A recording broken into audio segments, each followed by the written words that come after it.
still vassal slaves, we're just in prettier cages. Oh, Megan. We're only getting started.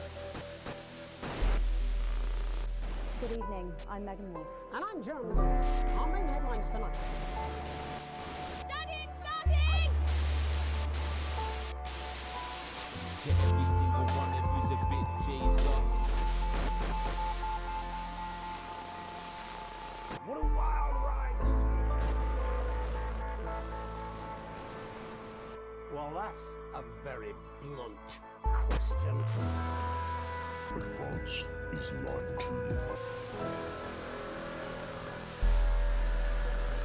Friends and neighbours, and have confidence that the team will keep you safe. But now you start to see, yes, the people never happy. It's never enough. I cannot believe you, Helen. Are you saying that Advance have cured death? Jog off! We're still vassal slaves, we're just in prettier cages. Oh, Megan. We're only getting started. Good evening, I'm Megan Wolf. And I'm Jeremy Gold. Our main headlines tonight. Daddy, it's starting! Alright, folks. Alright, me old mate. One of you's a bit Jesus. Let's do it again. Nothing to say. Let's just start playing. Let's do the campaign again. I do want to see this first, though. Hold on. That's a very Hold on. Let me just. question. France is lying. Let me just. I want to see this. Just to start this. Just because it makes me laugh so much. Hold on. One sec. Ah. It's really good. Hold on.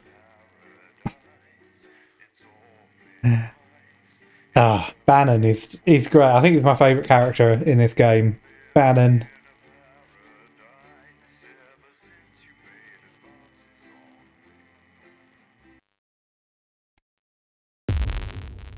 Okay, did telethon. We don't need to worry about this so much. I just want to see the start. Thanks, Winston. It's Bozeman here, your boss. It's come to my attention that you've replaced Dave in the control room. Dave. Your performance so far has been mostly adequate.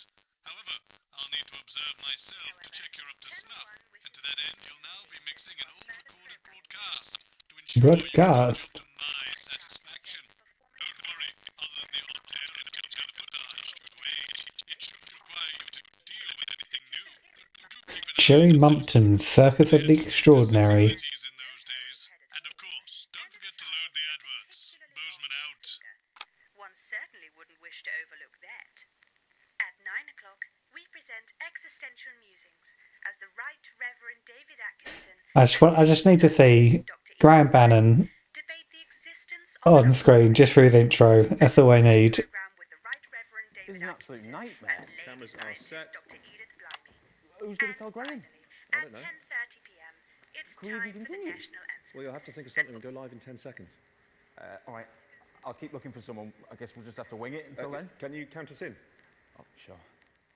Going live in 5, 4, 3, 2, 1. Laughing already.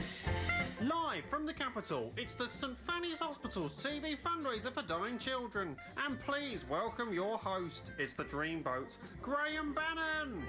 Hello, it only is. It only is. Mr. Bannon. Got one of them. Got one of them. Good night. I love it so much. You It's, want to be my lady? if you won't Then be. at least have my babies. No, don't give me a maybe, no. I know what women are like.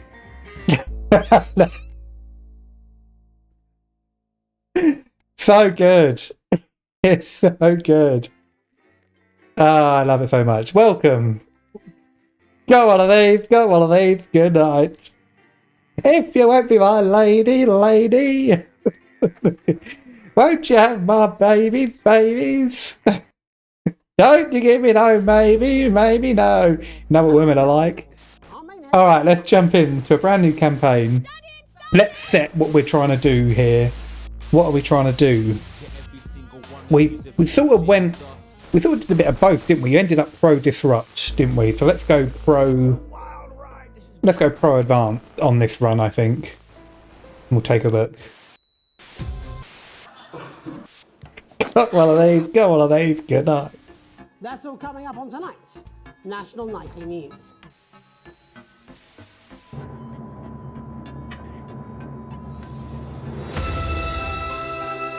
It only is.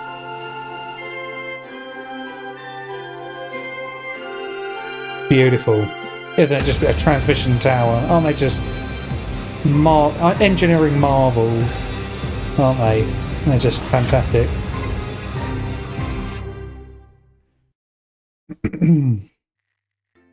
If you won't be my lady, lady, won't you have my babies, babies? Don't you give me no babies, babies, no. You know what women are like? That's something Baldy would come up with. He gives off Baldy gamer energy. The election. Hi, David, I have a call for you. I'm just putting it through. I'm not David. Right, mate. Dave here. Listen, I know you've only come in What's to this? clean up the place, but I don't remember I'm this. a bit caught up, so you're going to have to run the news tonight. Now, don't worry, it's not hard, and I'm going to stay on the phone and help you. First, I'm going to give you a quick tour of the broadcast room, so Look if at that you're not doing calendar. it already, look forwards towards all those screens. Right, look up at the top. That coloured bar is your audience. You want to keep the viewers going up and not down. Underneath that, you've got the screens. The one on the right is the broadcast screen. That's what the viewers are seeing at home. It's only a couple of Can I seconds skip through behind the this? master screen. There in the middle. That's the one you control. Now, the four small screens on the left show the different signals coming from the studio, and you can choose between them using the numbered buttons on the vision mixer at the bottom left. Don't worry, I'll talk you through it and you'll pick it up in no time. Now, have a look to your left. These plugs control everything in the studio. I've left them set up for you, so provided you haven't fiddled with them, all you have to do now is throw the master trip switch and we're in business. Once you've got the power on, face the front again. You can see on the broadcast screen that we're in the end titles for the show before. Bosh Thomas. John, played by Fat Tony. So there's plenty of time for me to explain. Oh, right, okay, they're over, so we haven't got long now till the broadcast. Right, quickly, mate, look down under the desk. You can see God, crazy now. tapes on the left. They're your adverts. Pick any three and load them into Hunter Bumley and My Salad Weekly. I'll tell you what. You check that one.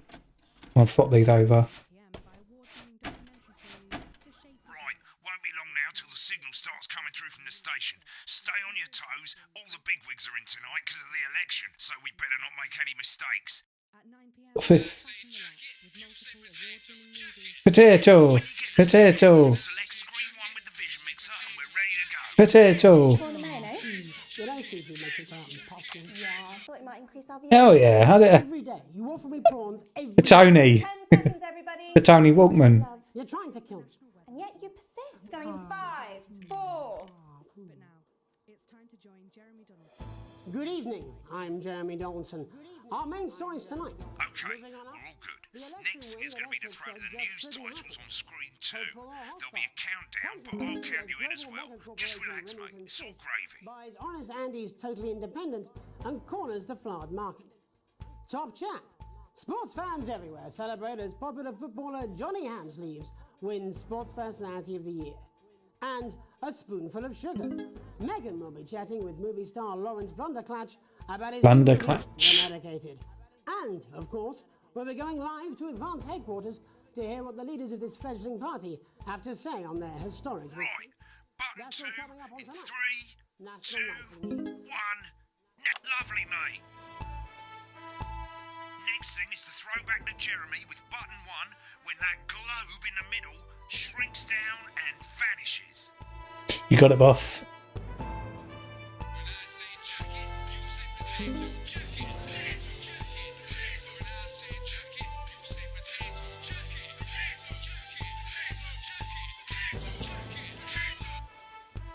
Here it comes. Switch to screen 1. Lovely, mate. But first, The votes are in, and it's a decisive win for Advance.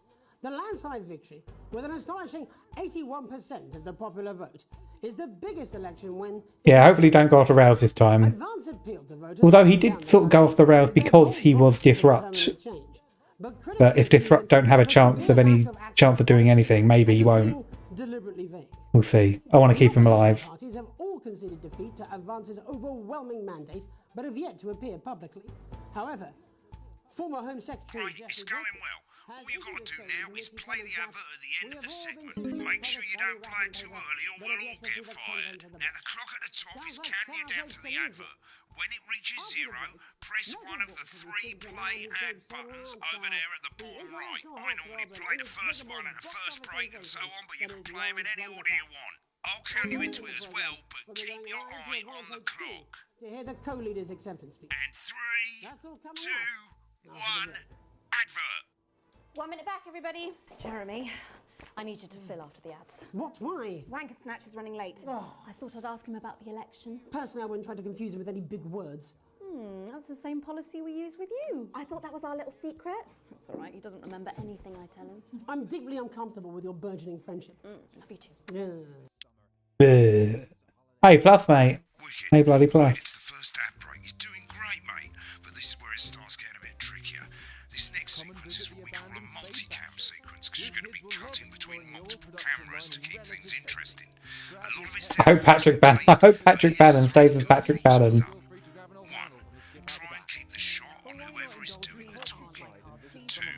Don't stay on the same shot for too long. 10 seconds at the most. So if you're on the person who's talking, try and throw in the odd reaction shot or pull out to the wide shot for a bit just to keep it interesting. 3. Don't stay on reaction shots for too long. A couple of seconds is usually enough. Then the audience want to see who's doing the talking, yeah? Stick to these rules and you'll be fine. It's not as complicated as it sounds. You've seen programs on television, haven't you? Make it look like those. Easy. Get screen 1 selected now. No need to wait for the broadcast to start. Try and stay ahead, mate. Interesting. Isn't it time your family went bumbly way? And hey, when you come in the dry season, we've got a car park. Thank you so much. On the tank. 10 seconds, everybody. The Bumley on the tent.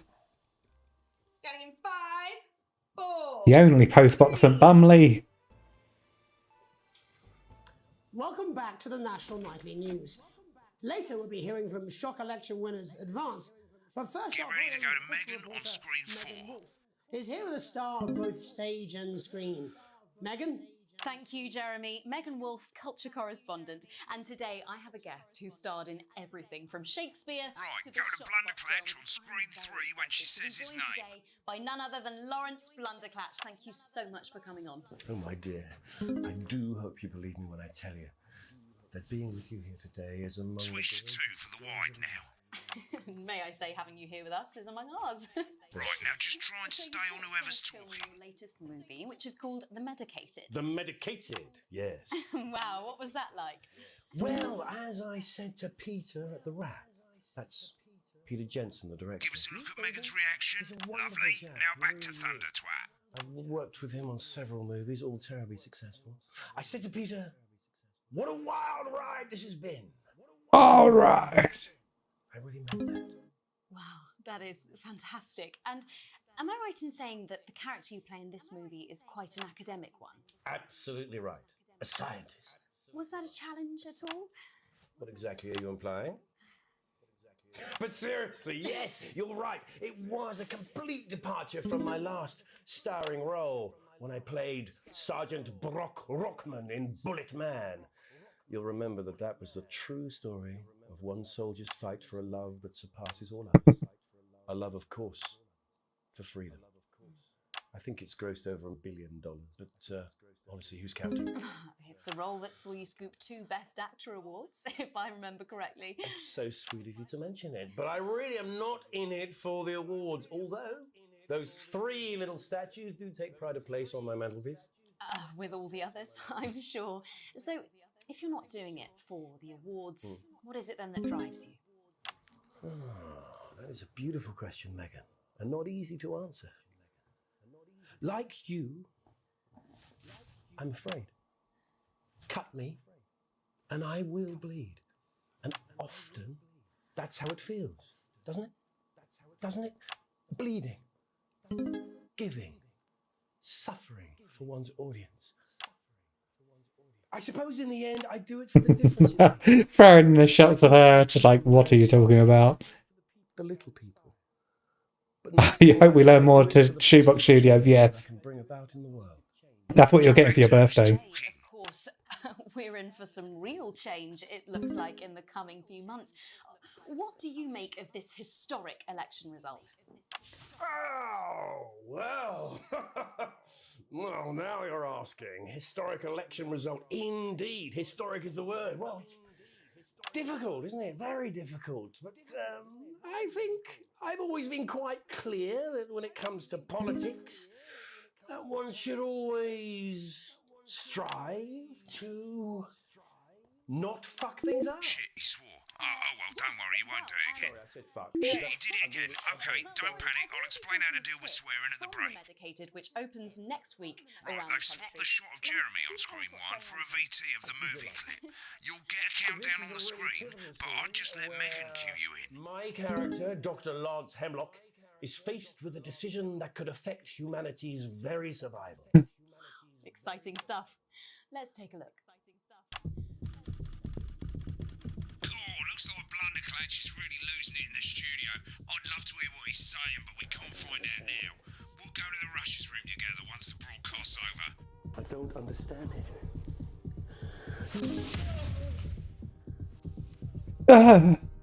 No.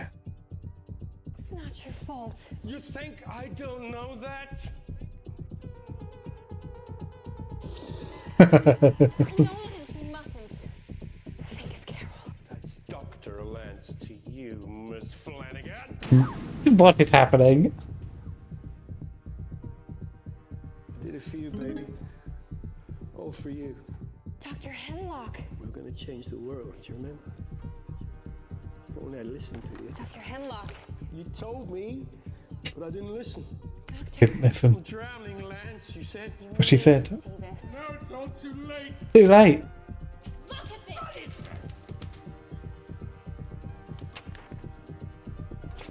What is it? The virus. The sterility. Oh my god. This phone there. This is the key. Oh my god. Yes, we could stop it all. We have to ask us. Was this after COVID? Is this the COVID thing? You'll want to play another ad. Remember to use the clock at the top to count you in. Ew. 2, 1. Right, I guess I better explain how to deal with bleeping out. Oh, they released it in episode. Oh, nice. Okay. It's before. Interesting. 2 seconds behind the master screen. Crazy Neil! When someone says a naughty word, the bleep button lights up, like this. 2 seconds later, you'll hear that swear word going out on the broadcast, and you need to hold down the bleep button or the space bar on your keyboard for as long as the swear word lasts. It can take a bit of practice getting used to hearing 2 things at once. Just stay calm and you'll get it. And if you can't tell when to bleep, just above the button, You say potato, jacket, potato, jacket, potato. is hold it down while the red bit is over the red line. Simple. Of course, if you do it by eye, you'll have to take your eye off the screens. That's why real professionals do it by ear. Most people like to have the volume of the broadcast screen a little bit below the master screen. Let's set it now. As you turn it up, you'll hear the advert getting louder. Good. You're set to start censoring. Like I say, it takes a little practice. I don't like having the broadcast volume up. Like a pro. Remember, button lights up, count 1, 2, and hold it down. Crazy Neil's got crazy. Unless it's Crazy Neil. Remember to select screen 1 now that you've got the feed. Don't wait for the broadcast to go live. That's too late. You can Toilet use the chair. number buttons on your keyboard. Are we ride or die? Crazy Neil? Maybe not. Maybe we try something different. Maybe we try something different. Welcome back. And I'm told we can now go live to Advanced Headquarters, where the 2 leaders, Peter Clement and Julia Salisbury, are about to make their acceptance address. Oh shit, he's pissed. Shall I start? Go for it, Pat.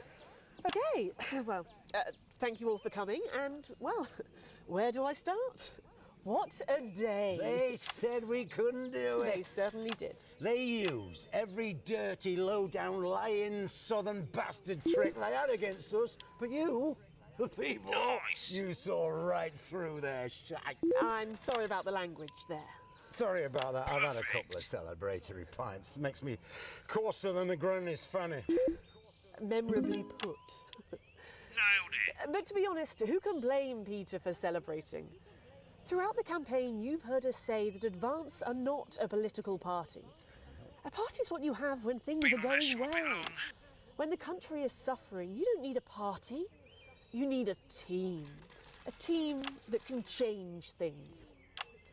But today is day one of a new future. A better, fairer future. So perhaps we should all be celebrating. Except for the rich. For them, the party's over. They shouldn't be celebrating. They should be putting their shitting pants on and opening their dusty checkbooks. Again, colourfully put, but not inaccurate. Before we came out here to address the nation, we used our executive powers. You think he's drinking real beer? Assets and Wealth Act. Working with the tax office, we have produced a definitive list of every person in the country with wealth into the millions. You know the sort of, probably you rather you don't. Because the likes of you and me are not welcome in their gated communities. Tomorrow, we will be introducing a sweeping reform of the tax system in this country. No more hiding wealth offshore, no more trust funds or creative accounting. Bloody right. A simpler, fairer, unavoidable set of tax laws. So all you bastard public school snobs have got nowhere to hide. And earlier today, we revoked your passports. You want them back? You want to leave like you threatened before the election? That's fine. But first, you're going to pay up. You're going to pay back. Advance are going to turn this country from a nation of warring individuals into a team. To properly fund health and education. To raise the living standards of us all. The pundits said we'd have to raise billions. But you'll see when we've reclaimed what's ours, that's absolute ferret shite. So to you posh twats. The people who pay you a pittance to serve them drinks in their private clubs. The people whose children you raise. So they've got time to get even fucking richer. Advance have this to say to you. It ends today. We are coming for your sports cars and your mansions and your vineyards. It ends today. We will put the wealth of this country back where it should have always been, in the hands of the people who created it. It ends today. Yes, it ends today. And tomorrow, we'll start making it fair again, just like we promised we would. And until then, ladies and gents, I suggest we all get pissed. I can't argue with that. Thank you for your time. Smashed that. I absolutely smashed that. I did really well there. Interesting acceptance speech there from the leaders of Advance. And our apologies for the fruity language. Hopefully we got that bleeped out for you in time. If not, someone's going to be in trouble. So, as the That's an A+. Yeah, I agree. A plus that. I got to. National Nightly News. We'll be back tomorrow with full coverage of the first day under Advance. I'm Jeremy Donaldson. Have a peaceful night. Oh my god. And we're out. Good job, everybody. I thought I didn't put tapes in. Thanks for all the help, mate. I've got to go. Ferry's about to leave. Probably won't be coming back. Job's yours, mate. Good luck. Some weird fever dream. Am I dying now or something? Say potato, jacket, potato, potato, No, got a date. Lucky you. Try not to get murdered. potato, potato, potato, potato.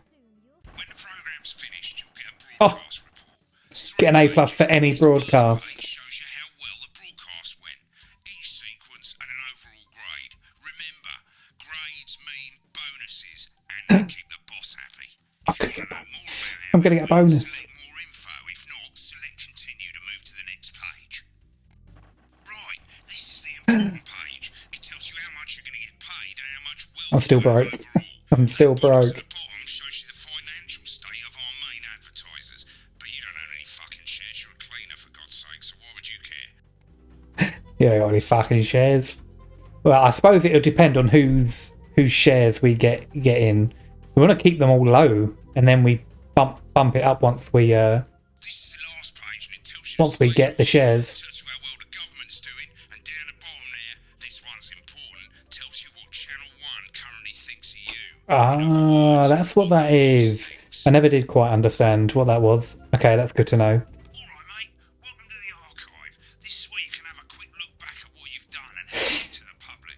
There's 3 sections: broadcast, rushes, and adverts. Let's start with broadcast. Click on it now. Over on the left, that's all the broadcasts that you've done. Click on any one of them and hit load tape. Once it's finished loading, you can use the rewind and the fast forward at the bottom there to help you get to the bit you want to see. Well, in a few moments, we'll be going live to tonight. What bit do we want to get to? I suppose they don't want to do all that, do we? Just, we'll speed run through this. Right, this is the rushes room. It's pretty simple. The 4 screens you can see, they're going to show you the 4 signals you got from the studio during the actual broadcast. Difference is you can mute any combination of them, so you can have a listen to the stuff you weren't allowed to show. Select the broadcast and give it a go, and when you're done listening to the backstage secrets, hit back. I want to hear the Blunderclatch stuff. Let me hear what he was saying outside of the interview.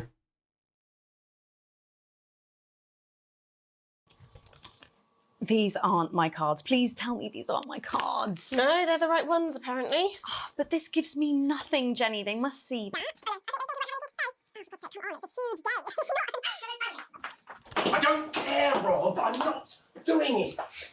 I agreed to do 1 beastly interview a day. I made that completely clear when we started. Check my contract. Hi, I'm Megan. Oh, piss off. You're on thin bloody ice, Rob. Whole wheat, man. Whole wheat. We're coming back from the break. Quiet in the studio. Thank you so much for...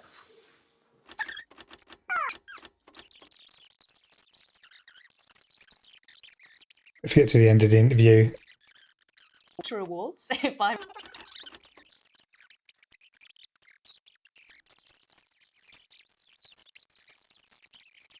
Let's take a look. And we're out. Rob, get the car. We're out of here. Mr. Blunderclatch. No. I'm shutting this down. What kind of operation are you people running? Mr. Blunderclatch, I understand you're upset, but we can... You don't know the half of it. Rob! Oh I'll be dear. at the Dorset. Send up a bottle of scotch and a whole ham. A whole ham. Bottle of scotch and a whole ham. I'm sorry, I just had to. I had to. Oh, go on then, say it. What? I told you so. Your hair looked nice. See, this is why you're single. Right. No, wrong button. Shit. That's me in Wolverhampton at work. Yeah. Where's my ham? And I'm Jeremy Dawson. Give me my ham. Continue Pro Advance. Here we go. Where's my scotch and ham? That's just me on any given day. I would like a whole ham, please. The team wants you, yes. Knows who we are, okay. If I'm starting a new job, I'm gonna do all of the answers I should do. Be friendly and introduce myself. Yes, I think that's be productive and get to work immediately. I'm a workaholic, that's what I am.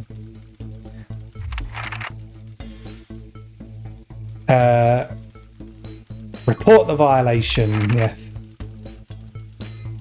Think team. Are we oh. Yeah, are we going teamwork or are we going... That's the advanced whole thing is teamwork, okay. Chat about the changes with colleagues.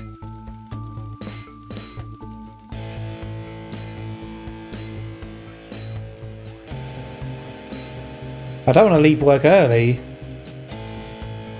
It's been a disaster. Collie. I'm doing all the collie. Annual barbecue. I'm looking forward to a nice day out with friends and family. Practicing with my co-workers, and I'll win the calendar. Yes. Co-workers. Good memories. Honest review. Focus on issues. Good memories. Play in local sports team. Attend political rallies. Encourage and support my children with their hobbies. Or play in my local sports team.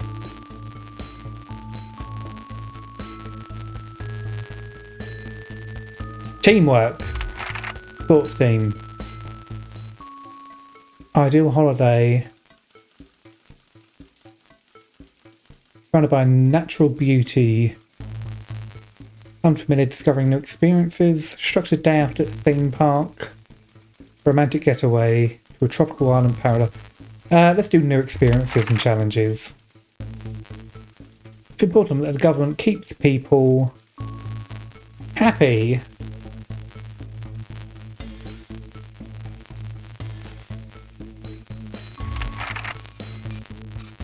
Find my name. There we go. Are we happy with those answers? Are we all happy with that?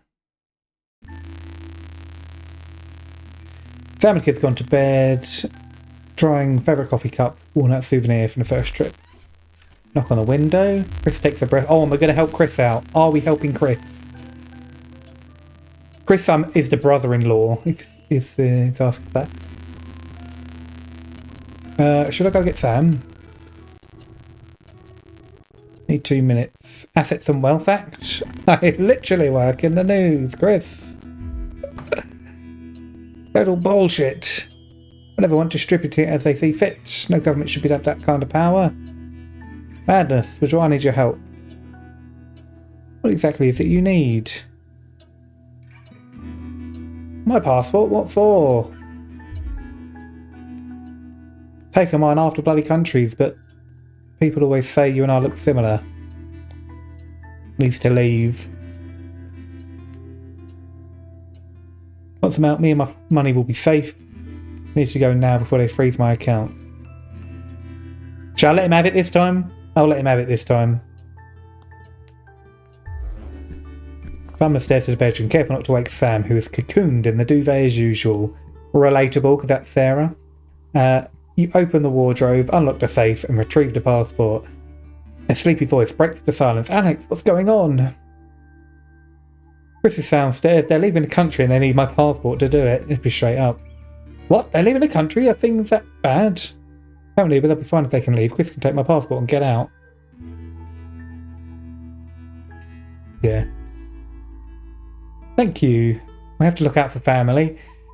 And I know if my little Chrissy... it's probably all one big overreaction. No important your family is to you, but... oh, exactly. Let me take this downstairs and I'll be up to bed. Here we go. You close the safe, head back downstairs. They jump up as soon as you re-enter the kitchen. So, have you got it? Yes. Yeah, good luck with everything. The first time, Chris smiles. It's infectious. Thanks, I really appreciate this. I'll be back in touch once I'm safely out of the country. Chris takes the passport and, breathing a sigh of relief, grabs the nigh-on fluorescent suitcase, heads out into the night.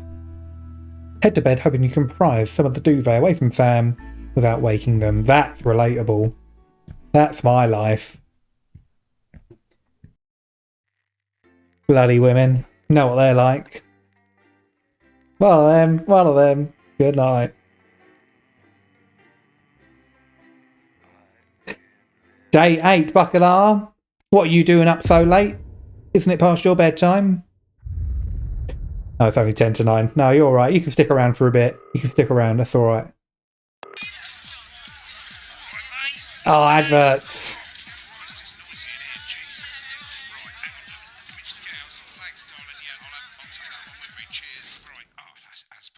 Let's get set up and get on with it, so I can get back to my guests. First of all, let's get the power on. You need to get at least the bottom 4 plugs on. Right, let's load up the the adverts. You might want to have a bit of a think about it. We won't do snuggle hugs. Consequences, don't they? Bart's the go-getters, yeah. Let's do that. Right, you can see they finally got the old headline. How we doing, Bacala? Are we good? And the vision mixer's already in headline mode because headlines always come at the start. It's really simple, mate. These two buttons at the bottom of the vision mixer, you can see they now have A and B on them. And they're to help you pick image A on the left bottom screen here or image B on the right bottom screen. What have we been up to this weekend so far, Bacala? This little clock here will count down the number of seconds you have to make your decision. Now you're in auto headline mode, so if you don't bother to pick a photo before that clock runs out, the machine's just going to pick one at random for you. I just want to say one more thing, mate. The pictures you choose to show of these people, well, that's how the public is going to perceive them, and that's going to affect their lives. Okay. So like with the adverts, choose carefully. And we're off. Good luck, mate. If I get time, I'll call you back in the next break. Yeah, I'm coming, darling. Snuggle hugs? That's the bastard. Yeah, I wouldn't get one of those. My friend Staff Gavin drinks. says theirs gets really Downstairs at the start. He thinks dogs have their own secret language. Retro Arch and Beetle plays Saturn versions. Like, yes, Retro Arch is great. No, wait, is it Retro Arch or is it Retro Bat? I have. I think Retro Bat has every single one. Good evening. Every single console emulator. Our main headlines tonight. Destination unknown. At the end of Advance's first full week in office, we ask exactly who's leading this. Happy. Tonight, I'll be discussing what the new future might hold with a leading economist and radical free thinker. With the Assets and Wealth Act on the brink of raising living standards for the vast majority of the country, I'll be asking my guess if we're on the way to a new future. Out with the old, Remington's Fist have appointed Sophia Remington as their new CEO. The following photo, taken from our archive, gives us a sense if this influential Pro Remington. Pro Remington. tender age of 23 becomes the youngest female CEO in history. Sophia Remington has always impressed. She was top of her class at university and graduated with... Take her out of the way, you beat it first time. being asked back to lecture. And got first on third attempt sick. Nice. Are you really like, are you like a pro Sega Rally player? Is that your jam? This afternoon, Sophia announced a children's toy named Mr. Snugglehugs. Sophia promises it'll be all the rage this Christmas, but concerns have been raised about the product's safety. Not snuggle hugs. Making a splash. Intrepid scientist Dr. David Wong and marine biologist Ingrid Swarsborg and Horgensford have today set off to explore Dante's Taint. The recently discovered cave system was previously thought unreachable, but thanks to a new breakthrough in underwater flower technology, the pair hope to succeed. I would say they don't like it. They don't like each other. And the undiscovered plant species it contains. Many were surprised that the two scientists, who've shared a fractious rivalry for many years, decided to undertake this expedition in each other's company. However, the two have released a joint statement in which they opine geniuses don't have to like each other to achieve remarkable results. True. Playing the field. You love the arcade machines like your happy place. Nice. Is snapped, leaving Bush, one of the capital's Throwing up sports clubs. alone. The footballer was caught while out celebrating being named Sports Personality of the Year last week, as reported by this very program. And judging from the angle and velocity of that spray, it looks like Johnny may have been celebrating a little bit too much. I certainly wouldn't want to be his dry cleaner. Right. How we getting on? This is good. This is a second playthrough now. And we're going... Go forward, what? It's that Baldy Gamer. Yeah, we're getting on with this. This is our second playthrough now. And we're going like a pro. We're sort of metagaming. We're going like on a certain route, just seeing how that goes. Young actors already experiencing the positive side. How's it going, Baldy? Assets and Wealth Act firsthand. They'll be talking and performing later. That's all coming up on tonight's National Nightly News.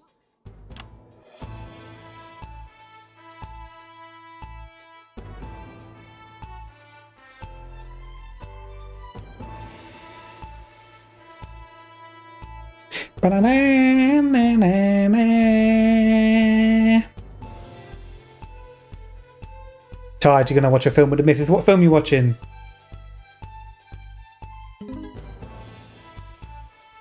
Alan James is right. Taking it away. In the wake wake of the government's swift enactment of the Assets and Wealth Act, we're talking about Advance's first week in office and what the new future holds. Hitch, that's the Will Smith film, isn't it? Leading economist, and Alan James, author of Alan James is Right, The Free Man's Guide to Waking Up. Alan, the government certainly haven't dragged their heels on delivering some of the legislation they promised. But what does the Wealth Act mean for us? Nothing, Jeremy. We're still vassal slaves, we're just in prettier cages. A confident dismissal there. Katie Brightman, do you agree? I'm afraid I don't, no. I think that Advance have realised that the current economic system of unlimited, unending growth is untenable, so they're changing things up. There I agree with you. They're moving to the next steps in the grand plan. Grand plan, Alan? It's all in my book. Alan James is right, Jeremy. We're to become the great herd, ignorant, sterile, and short-lived. That's what they want. Or perhaps Advance have just realised that if we carry on the way we are, we will destroy ourselves and this planet in a mad orgy of consumption, if you'll excuse the colourful metaphor. Yes, orgy is the right word. Only it'll be the overlords having an orgy on our poor broken backs. It's all in my book. Alan James is... Shamelessly self-promoting? Katie, how do you think the rest of the world will respond to this new approach? I think they're watching carefully. Advance are the most disruptive threat that the world powers have faced since the last Great War. Yes, Katie's right. War is inevitable. Thank you, but that isn't And what this will not be a war like we've ever seen before. We're talking millions of deaths. We're talking high-tech weapons that can level entire cities. We're talking... Out of the wrong orifices? Mock me all you like, Jeremy, but when they murder your parents and they poison your food and they take you away to their camps for hypno-brainwashing, who will be laughing then? That might be a great way to sell books, Alan, but you know full well that isn't going to happen in a democracy. Democracy is dead. Yes, Advance are radical, and change is always frightening, but the truth is that the Wealth and Assets Act has made more than 90% of the population wealthier and is on target to produce a permanent end to poverty. Bollocks! What this young lady doesn't understand, Bit too early. These are the same people. Maybe they've rebranded, but it's all a little circus act to keep us from seeing the tyrant behind the curtain. That's where you're wrong, Alan. For a start, they've mobilised the youth vote like we've never seen before. You say mobilise, I call it grooming. The grooming of an entire generation to walk happily into eternal bondage. They're like psychic paedophiles. But based on the facts, Katie, what are your predictions? The Assets and Wealth Act is only the first Psychic step. paedophile. Advance now have a historic budgetary surplus, and as well as properly funding our public services, they're already funneling unprecedented amounts into scientific research and the arts. Or, as I call them in my book, Frankenscience and opiates. Like opiates, see? Can we get back to the issue at hand, please, Alan? This is the issue. It's all coming from the water, the chemicals. They're pumping it full of belief juice. Don't get me wrong, I want to see these changes, but only if they're sustainable. If Advance lose their power after spending half of our GDP on dismantling infrastructure, that could be catastrophic. The catastrophe is that they're succeeding. They've got us sat here talking about their puppet show. All right, we're running out of time. Quickly, Alan, what does the future look like to you? A bleak space where we've all been figuratively sodomized into submission. No, of course. Katie? We might be on the eve of a brave new world. God knows we need some change, but we need to be cautious. Let's walk forwards with our eyes open. Two very different visions of the future there. Alan James, Katie Brightman, thank you for joining me. When we come back, I'll be investigating law and order before Megan meets some beneficiaries of the Assets and Wealth. After the full playthrough, Alan James is right. Do you reckon? Nightly News. 1 minute back. There we go. The ads are playing. Do some good. I hope so too, Jeremy. How much are you being paid by them then? Shut the fuck up, Alan. I've never heard so much shit in my life.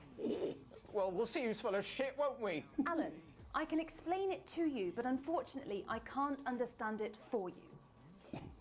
Boom. Well, I don't know what she meant by that. Oh. Oh, it's in this down advert for the book. How's it going? Actually, fuck it, I don't care. I hate the fucking news. Oh, bloody hell, I love this tune, though. All right, mate, see you later. Bye.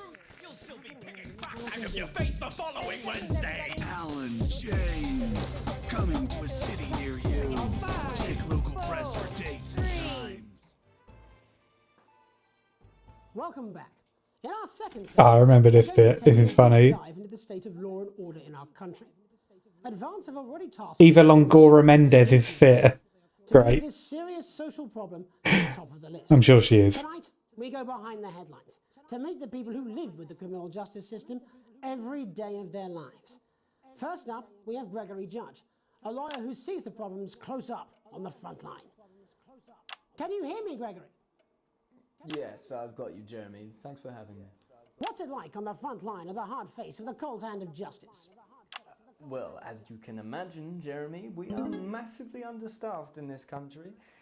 We're working every hour we can just to try and cope with the caseloads on our desks. Which must affect the quality of support you can offer. Well, we can barely keep up with demand, Jeremy. There just simply isn't enough being done at a systemic level to relieve the problem. This is that Baldy Gamer. This is Mrs. Baldy Gamer. This is a... We need change at a structural level, I'm Jeremy. leaving, Greg. Not a good time, darling. It never is it? I'll be at my mother's. Just hang on. No, the problem isn't a local one, Jeremy. It's nationwide. Just give me 5 minutes. I'm talking to Jeremy Donaldson. Oh, have you mentioned your affairs? No. Well, the affairs of the Justice Department that we should be concerned about. Hello, Mr. Donaldson. Hello, Mrs. Judge. We need legislation to relieve the pressure on our... He predicted the war and the centre. That's true. Can I have a moment to tell my husband I'm leaving him? Yes, I totally understand. Quite the picture of a burdened legal sector there. Gregory Judge, thank you for joining us. Chief Constable Bob Peel, a man with a very different perspective on our nation's crime. Do you think there's a problem with the system, Bob? I'm sure we all do, Jeremy. I'm sure we all long for a return to the days when you could safely walk the streets. This is also that Baldy Gamer. Looking into the windows and generally enjoying your neighbours without The whole thing, that Baldy Gamer some thug with a knife. being interviewed. Or kosh. So you feel the streets simply aren't safe anymore? Where have we gone wrong, Bob? Well, that's not a simple question, Jeremy, but I think it all comes down to moral decay. We've diluted our culture and lost touch with what it means to be a citizen of this once great country. Also, as the vicar noted in Sunday's sermon, we probably shouldn't have banned hanging. And to what do you attribute this moral decay? Foreigners, gays and gypsies mainly. It's all in the Bible. Look, Leviticus clearly states that... Oh, bugger, hang on a moment. Jeremy, your bloody gimps escaped. Delia, could you give me a little help, please, dear? As I was saying, Jesus didn't like immigrants much, did he? And just to be clear, you think it's the immigrants who are responsible for the moral decay? Absolutely, Jeremy. Back in your box, Clive. Back in your box. Delia, I really could use a little help with this. Oh, sorry, darling. I was spaying the badgers. Yes, I'm talking to Jeremy Donaldson. Clive, could you put him back in the box? Oh, Clive, you know it's Wednesday. You go back in your gimp space. And off you go. whose responsibility is it to make a change, Bob? Well, it is certainly not the responsibility of the decent, good, white people Darling, of this... where's the padlock? Oh, hold on just a moment. Oh, Clive, this simply won't do. Naughty boy. Mummy said... Clive, I am not having this again. Mummy said, get back in your gimp space. No! Naughty! You beast, Clive! As I was saying, Jeremy, moral decay. Crime is the If responsibility... only the news was like this, I would be tuning in. Look, everyone has a sob story, but we don't all end up as barbarians, do we? Look, when our daughter Alice comes home with an A-, does she go on a killing spree? No, she takes 3 of her pills and hides under the stairs like a normal child. Thank you, Bob. Bob Peel there, really locking down the police's position on morality for us. And finally tonight... Oh my god. You're being the most... Well, hey, look. My ratings are up.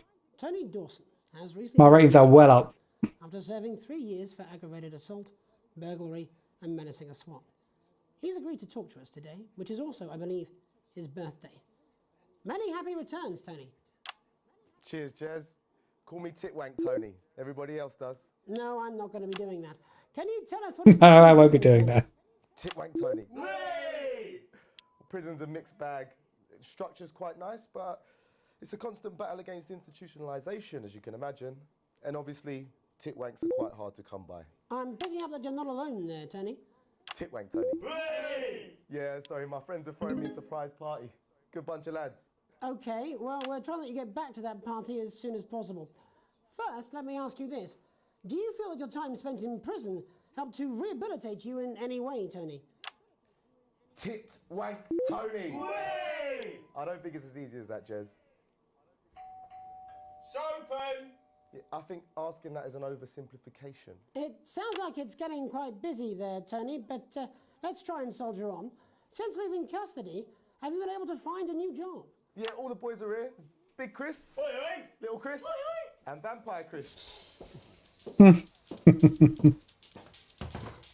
This one's, yeah? Yep. One sec, love. Shit, Wayne Tony's on the news. Rehabilitation's difficult with the current system, Jez. It's just not set up for it, you know? It's inherently unjust.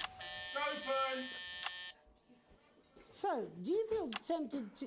I'm sorry, who's this? Open! You are joking. Chrissy Freebollocks has only got Mr. Fancy, oh. Not now, fellas, I'm on the news. It seems like we've caught you at a bad time. For the little boy. Oh, I can't really hear you, mate. It's getting a bit busy here. Jesus. Yes, we seem to be losing the signal No there, Tony. fucking way. Let's believe that. Well, we're just trying to get that signal back. I think we... Yes, Tony? Tony, I mean, we're literally away for 2 seconds. How has this happened, Tony? Can you hear me? Well, we seem to have lost our train of thought there a little. Hopefully you, the viewer at home, have managed to glean a broader understanding of the serious and complex issues around law and order. After the break, Megan will be live with some plucky young thespians. Don't go away. We'll be back after these messages.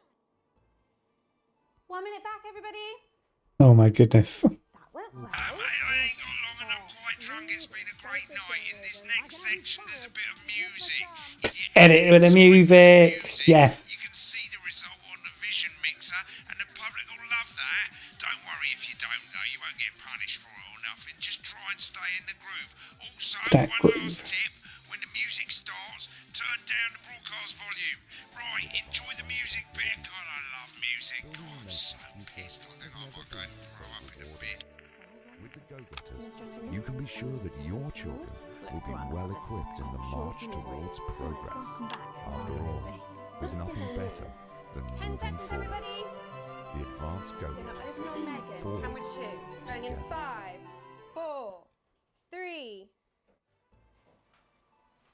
Welcome's Black. I'm Megan Wolf. Welcome's and Black. On tonight's Culture Spot, I'll be chatting with one of the first beneficiaries of the Assets and Wealth Act, a team of inspiring young people from Scritchford Sixth Form College who today received a grant from Advance to take their play, Hey, Friendship, on a tour of local secondary schools. Welcome to you all. Well, let's start with you two, Harriet and Charlotte Winstanley-Hamilton. Girls, you must be thrilled. We are, Megan. We're overwhelmed, to be honest. And I believe you two are sisters, is that right? Yes, Charlotte's my oldest. I'm the older, more popular one. Only joking. Harriet and Trey were really the ones who came up with the whole idea. So, Harry and I were shooting the breeze in the cafeteria, and I said, hey, let's actually do something. So I went to look for a drama teacher. But she'd been laid off due to budget cuts. Fortunately, I directed a pantomime when I was at university, so I knew the ropes, as it were. Oh, right, yes, but you're the maths teacher, aren't you? Yes, that's me, Jeff Algebra, maths teacher. Maths is really important. Oh, thanks, Steve. Maths is really important. Yeah, thanks, Steve. As is theatre. It's one of the oldest art forms in history. Aristotle believed. I just think that when we travel around all these problem schools and the poor kids see us, they say, hey, I really want to be like those attractive kids. And that's a very beautiful and powerful thing. We touch our audiences and they touch us right back. I suppose with a surname like Algebra, there was really only one choice of career for me. My wife, Angela, and I, we often laugh about it. Angela Algebra. Yes. We just want to bring a bit of song and joy into people's lives. And teach people about the difficult issues. The issues in the play are what really matter. And I think you're going to be showing us an extract from this play, aren't you? Yeah. That's right. To put into context, I play a young first year who's having some troubles at school. Her character doesn't actually have a name, yeah, because in a way she's like all of us. It's like a metaphor. Maybe she's you at home, or like, maybe she's you, Megan. Maths is really important. Yeah, thanks, Steve. Put it in, coach. Yes, thanks, Steve. Right, well, I'm going to have a little chat with your teacher while you run off and get ready. I can't wait to see it. That's it, that way.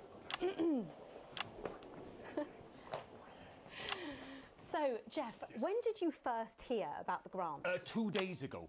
A letter from Advance. 2 days ago. Now, the Mr. headmaster Algebra High. thought it was all a prank, but his secretary retrieved it from his bin and brought it to me. Wow, how did you react? I also threw it in the bin. But then Harriet and Trey rescued it, and they rang the number at the bottom of the page, and next thing you know, we're on tour. Wow. Well, I think we can all guess which way you'll be voting from now on. Do you know what? It's funny because Angela and I don't usually vote. We're not very political. I'm a mathematician, of course, and she's a paraplegic mainly. But we did used to watch that Peter Clements DIY show back in the day. And so we thought, why not? Let's have a go at this old democracy thing. Okay. And here we bally well are. Good stuff. Fucking brilliant. So, let's have a look at a short section of Hey, Friendship.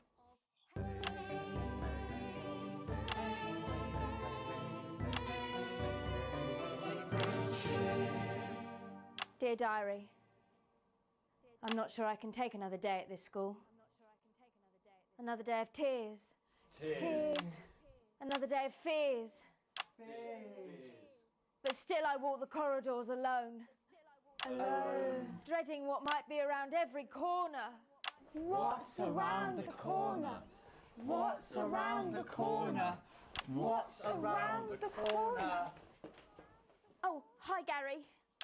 Oh heavens no! It's Gary the Fist! Gary the Fist! Going somewhere, little first year? Great. I've been looking for some poor victim to bully all morning. But will this make me feel better about my violent father? Violent father. Excuse me, I'm late for maths. It's my favourite subject. And so important. Maths is for losers. What? Maths is for losers. My arm's stuck, coach. Keep going, for fuck's sake. Right, maths is for losers. Now, give me your lunch money. Double lunch for me today, but why am I only truly happy when I'm eating? Not today, Gary the Fist. What do you mean not today? Who are you? Oh, my arm's free, coach. Brilliant, keep going. Right, who are you to stand up to me? I'm Gary the Fist. And you're just a sad little girl with 2 gay dads who's all alone. That's where you're wrong, Gary the Fist. These are my 2 new friends. Vanessa is captain of the netball team. Yeah. And Blake owns a motorbike. Yeah. But I can't fight all 3 of you, and I don't have any friends of my own.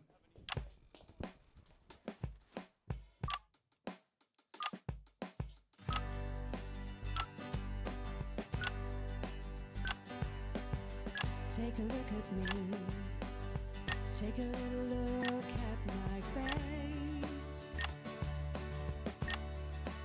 I could be you. She could be you. And you could be me. Or you could be me.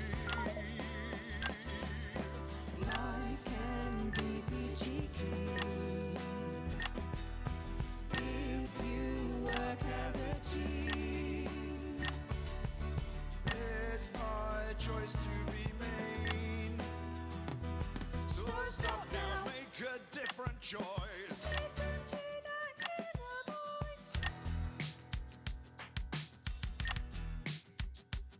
Hey, listen up, I won't take no crap. Who said middle class girls can't rap? I ain't a friend of your crew lads. I'm a mother loving rebel, but I still love maths.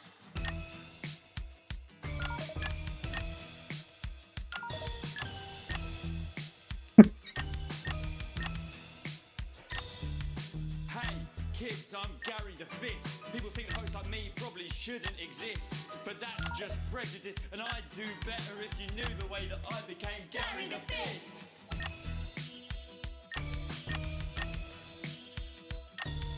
I grew up on a council estate.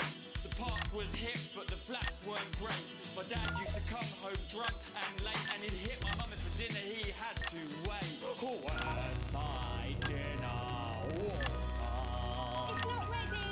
Where's my dinner, woman? Don't make me ask you again. Hitting women is is wrong. I guess life's pretty hard on a council estate. Life's pretty hard on a council estate. Life's pretty hard on a council estate. Life's pretty hard on a council estate. Life's pretty hard on a council estate. Life's pretty hard on a council estate. Life's pretty hard on a council estate. It's so damn hard on a council estate. Life can be peachy keen. Yeah. If you work as a team. Just work as a team. It's your choice to be me. It's my choice. So stop now, make a different choice. Listen to that inner voice. Friendship! Yes!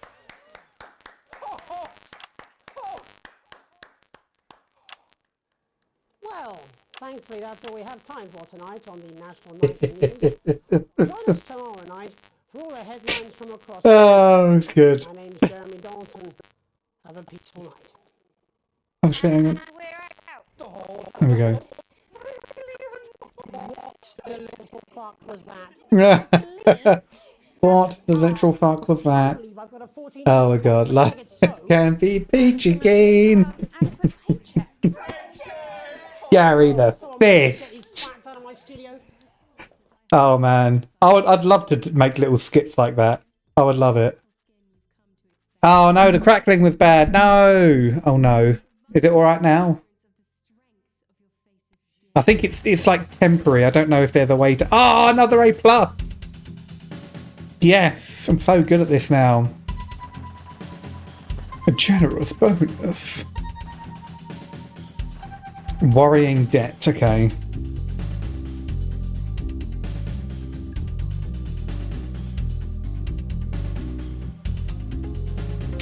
Let's continue.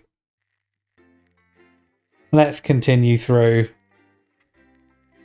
Life's pretty hard on a council estate. Life's pretty hard on a council estate. Life's pretty hard on a council estate.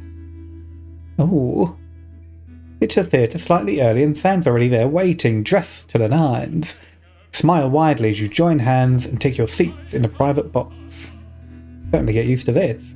Tickets arrived on your doormat on Monday with a typed thank you from Chris. Ah, you'll get your passport back soon enough, apparently. The show isn't your usual taste, a pretentious opera in a language you know for a fact that Chris doesn't speak either. Still, the complimentary drinks sure go down smooth. When the show finally ends, how many bows do these people need? That's so true. You stand in line to get your coats, and Sam has you in creases with a hilarious impression of the conductor, arms flailing wildly. The couple in front of you are talking about the relocation of people who couldn't pay their new tax bills. It sounds awful. Sam smiles gratefully at you as you both think of Chris safe and sound. When you get home, you're still laughing as Sam heads upstairs to shower before bed. You notice your 14-year-old son isn't home, and there's a note on the kitchen table in his almost illegible scrawl. It says he's at his friend's house. It's a school night, so you should go over there and march him home. Nah, he'll be alright. We trust Charlie. Charlie's alright. It's one night. Got to start taking responsibility for his own decisions sometime. What's the worst that could happen? Oh no, is he going to die? These kids have got a habit of dying.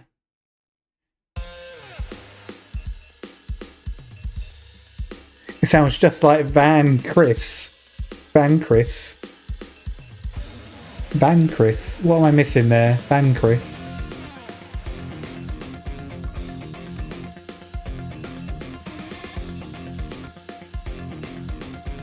Van Christie? Van Christ? What? I'm not sure. I'm too tired.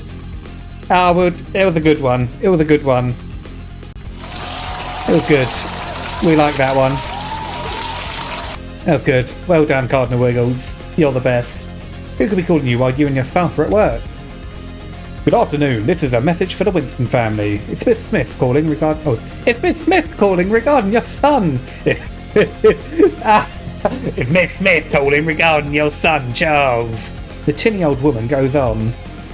I'm sure there's a perfectly reasonable explanation for it, but he wasn't in school today and we hadn't heard from you that he wouldn't be absent. Or that he would be absent. I'd like to remind you we do require all absences to be authorised in advance, or in exceptional circumstances for a parent to ring first thing in the morning. Please see to it that it doesn't happen again. Thank you, goodbye. Someone has some explaining to do. Bloody hell, Charlie, can you just go to school? Do you know what? I never bunked off. I never bunked off a class. In my whole time at school. Not one class did I ever bunk off. You're leafing through the pile of accumulated posts. You didn't either.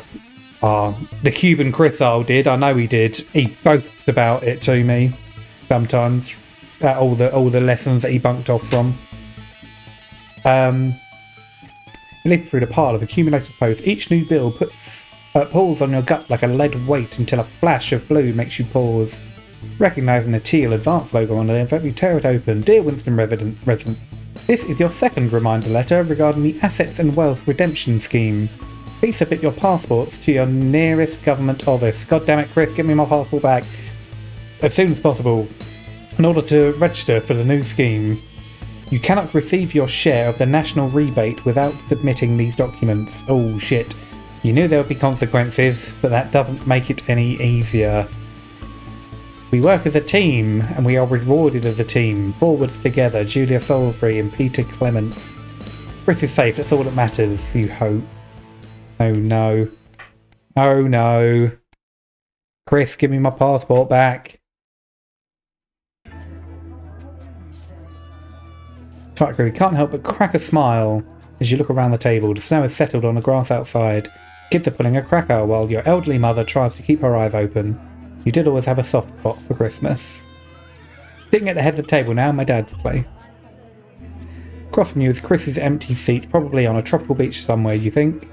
You catch Sam's eye, who breaks into a smile, clearly thinking the same thing. Even without Chris, the food has had to be stretched a little thinner this year, and no one seemed to notice. It really can be a wonderful time of year. Look around the room at your family. Should we talk to Nanny, or should we talk to Toast? Why do you make him a plate when he's not there? Why? I know. We'll talk to Nan. How's Nan doing? Mother smiles broad at you, just like she used to. Yes, Pat, it's absolutely lovely. Sam softly corrects her. That's Alex, Cassandra. Alex, Pat's not with us anymore. Oh, yes, of course. And immediately she's back into the frail shadow of her former self. Oh, what to say? That's a shame. Put less chairs out. That does make sense, doesn't it? Sam smiles kindly. Oh, maybe it's like an 8-seater table, but there's only 7 of them there, so it's like it'd be weird if that chair wasn't there. Maybe that's why. Squeeze your hand under the table. Make a toast. Just do it. Merry Christmas, everyone. I'm glad we're all here. Well, most of us. Remember the cheers, much clinking of glasses. Your daughter Susie seizes the opportunity to call you. You know how you love me? You raise a questioning eyebrow. I'm not going to like this, am I? Do we let them... Do we let them, knowing what we know, do we let them go? I laugh. I know it, I'm a mind reader. Your 19-year-old daughter rolls her eyes.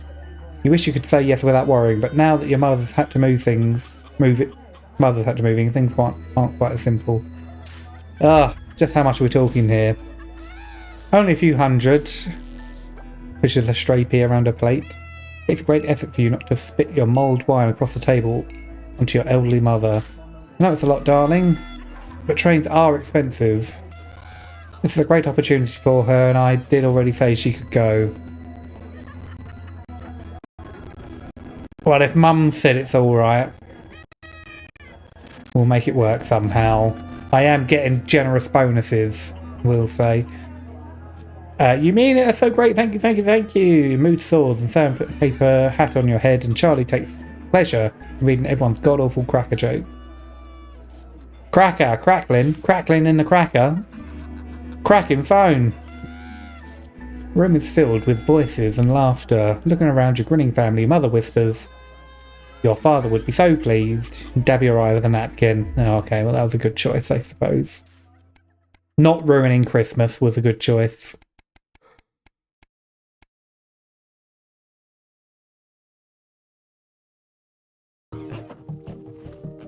Why does the zip on this damn case never close? Oh, it's this one. Every year you and Sam go away for the weekend camping. Not made of money. Looking forward to it for ages. Oh, no kids, no work. Oh. Heart sinks. Information come to light. Rising tension between the nation and foreign powers. We're expected to be part of the team.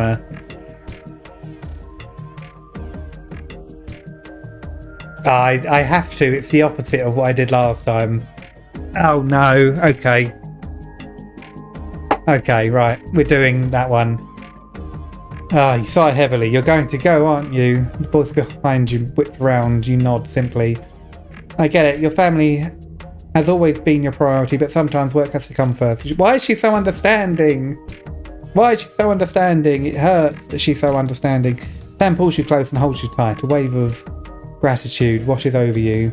You unpack in a disappointed silence. Oh.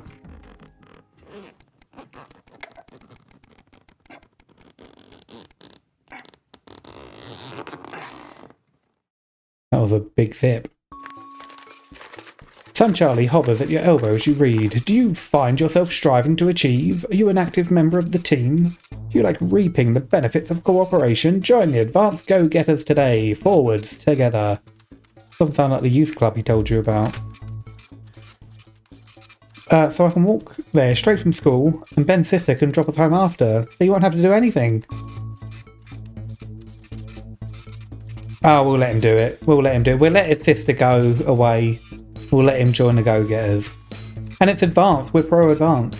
Only a good thing. Only a good thing. The guys at work gave them to me. They can't go. Sam stands in front of you, brandishing 2 tickets. Bold letters. Alan James is right in front of you. That's really good. That's really good. Alan James is right in front of you. That's good. That's really good. I'm really unsure. What do you think? Shall we go? Free tickets are free tickets. Here's a character and it'll be hilarious if nothing else. That's true. We are in the habit of making fun of things that we otherwise wouldn't enjoy, like the opera. Let's do it.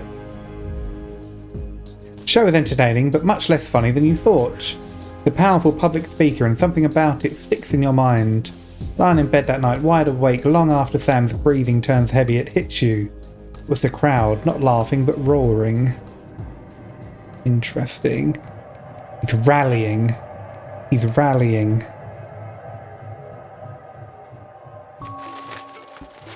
After a particularly long day at work, you come home, find the posts sorted into piles, and Sam's taken to doing recently. Most of you are rubbish. There's one with an advanced logo. Urgent, respond immediately. Oh no! I need my passport back. Correspondingly urgent red font. Let me inform you, the advanced government has taken another step forward in our fight for equality by nationalising the largest private corporations and redistributing their resources among the citizens of this great country. The Partnership Bond Programme ensures that wealth created by the people is delivered to the people. I like it. I don't know why I was so against it. Why did I know? Oh, it's because it turned very militarist. Turned very military. Militaristic? Is that a word? I don't remember this being in the manifesto. Oh, this is where we choose who we're... become a partner in one of the 3 carefully selected institutions. All returns are based on public opinion, cannot be guaranteed. Select one of the following. We're not going to be a nil deal. We're not going to be a nil dealer. Crazy nil. Our business and sport, travel, even just a new tone. You can't say no. You can't say pleasure without leisure. Well, that's true. That is true. Eye of the beholder. Cosmetics. Should we do some makeup promotions? Let's promote the cosmetics. Thank you for making your selection. Please return this form in the envelope. Partnership 3 to 6 working months. Partnership. How much influence could I have? We want to promote the cosmetics. That's what we want.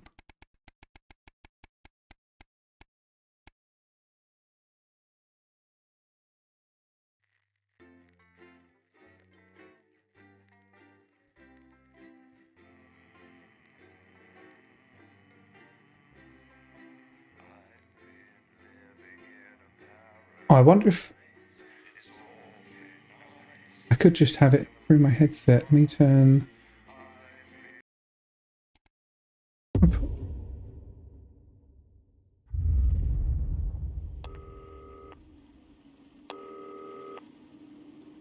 Okay. Good evening, Alex. It's Bozeman here. Bozeman. Your boss. While you're powering up and getting the adverts loaded, I thought I should just tell you that we've had one of those public information films from the government, and it's mandatory that you play it. You still have a free choice for the other two, so read those tape labels carefully, but make sure you play the advance advert, preferably at the second break. Right, that's the lot. Have a great show. Total pimp. My God, that weather looks nasty.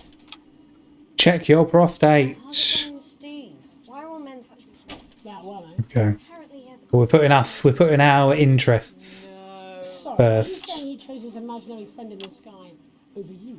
I don't know why I talked to you. You're probably just a really awful date. 10 seconds, everybody. Like I said, all of you. Did your personality accidentally slip out? Pricks. Going in 5, Mhm. 4, 3. Good evening. I'm Jeremy Dawson. And I'm Megan Wolf. Our main stories tonight. Uncooperative. A mysterious symbol has appeared overnight on thousands of buildings throughout the capital. Tonight, in an exclusive live interview with I do the Prime bank. Ministers Julia Salisbury and Peter Clement, I'll be asking what this mysterious symbol might mean. After 3 months of record-breaking approval ratings, could this be the daring first move of a silent resistance movement? And what would that mean as we go into the future? A house divided, trapped in Dante's taint for more than a month now. Embittered doctors Ingrid Forsborg and Horgensvoord and David Wong announced today that they're considering 2 possible options to end the growing tensions. Arms race for our side. Two opposing camps on day 4 of the expedition. Our side. Relationships between the factions and their leaders have only worsened. To avoid escalating conflict, the 2 rival leaders are discussing partitioning the cavern into 2 clearly delineated areas, rumoured to be named Wongstown and Sporsborg and Horgan's Boardwalk. Both avoided.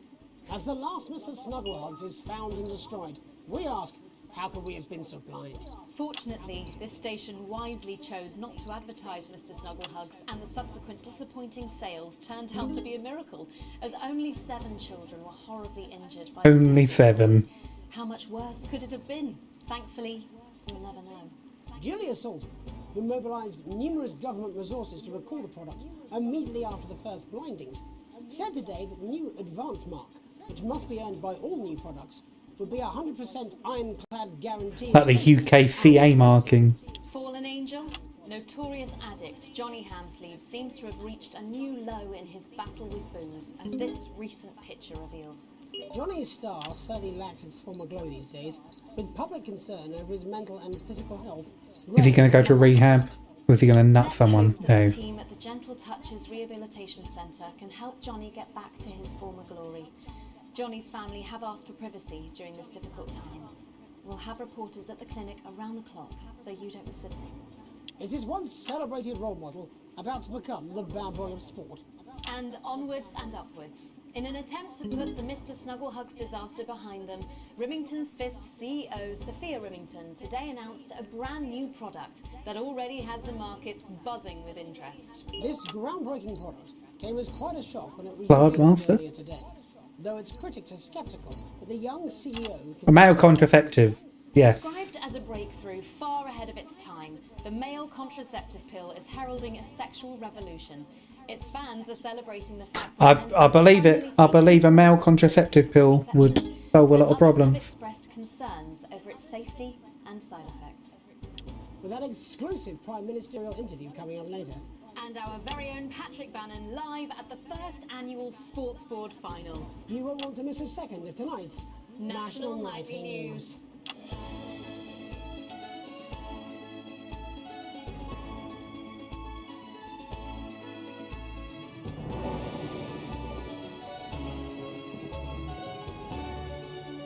Yeah, a male contraceptive pill, because I mean, that would stop everything. That would stop women having to take drugs that literally affect their hormones. And just put that onus on the man, wouldn't it really? But first tonight, while Advance is certainly proving popular with the majority of the country, who've seen their wealth and standards of living increase considerably, for some, the transition has not been as pleasant. That's right, Megan. The formerly aristocratic members of our society have had to make major adjustments to come to terms with the new regime. Robin Short is in suburbia investigating rumours that these previously privileged people may be planning some kind of protest. Robin? Thanks, Megan. I'm here in Moderate Hatchings to talk to Wentworth and Penelope Somerset Bentley, who were relocated to the house you see behind me after Advance passed the Assets and Wealth Act on their first day in office. Tell me, how are you settling? Your idea is to put a permanent condom on all. We're not settling in at all. Our neighbours are whitewaters. It's simply untenable. I hope you'll forgive my language, but it's as steaming as a Wednesday hatch basket with too much spatting. Steady now, Penelope. Sorry, Robin, my sister's under a lot of pressure. She had to dress herself this morning and she still hasn't quite recovered, Robin. My goodness, that must have been... I love that these are censorable. Well, at least you've been rehoused in a nice big house. Big house? Well, this grubby little dadispatch only has one staircase. And the breakfast room and the dining room in the same bloody place. Imagine that, having all one's grub in one room. What room, Robin? So what would you say to the people that feel that your family has had it far too easy for far too long, and that these redistributions are both fair and just? I hardly think we've had it easy for fussle's sake. Only one of our swimming pools was even heated. But realistically, what can you do? Well, you've asked the right bloody question, Robin. Thank you, Wentworth. I wasn't the youngest ever editor of the Swinstead Middle School. Men running around like the Green Man from Always Sunny in Philadelphia. Exactly that. I wonder what happened to him. Body condom. Daddy tried to shoot him in the buttocks and he ran off into the woods. Oh, good times. No, that's probably my last happy memory, Robin. Tragic, but what can you do? Tragic. We will rise and rebel. We wage war on our revolting rulers with righteous words and rebellious writings. Our best guess in our quest for redress is to divest our breasts in an undress bare-chest protest. Oh, what's that? Daddy! Daddy, it's something! Please don't do that. We can't show this on the news. Right, you buggers! Tilly-ho! Tilly! Get the dog! Tilly's our mummy. She's proper cracked off, too. Cracked off. At least you are showing some shame. Oh, Somerset Bentley. I got these spots. Glad to meet you. See, the protest has started already. Oh God, hold on. Nice sharp work, boy. Thanks, Daddy. He gets that from me, you know. And forgive Thanks, Bacala.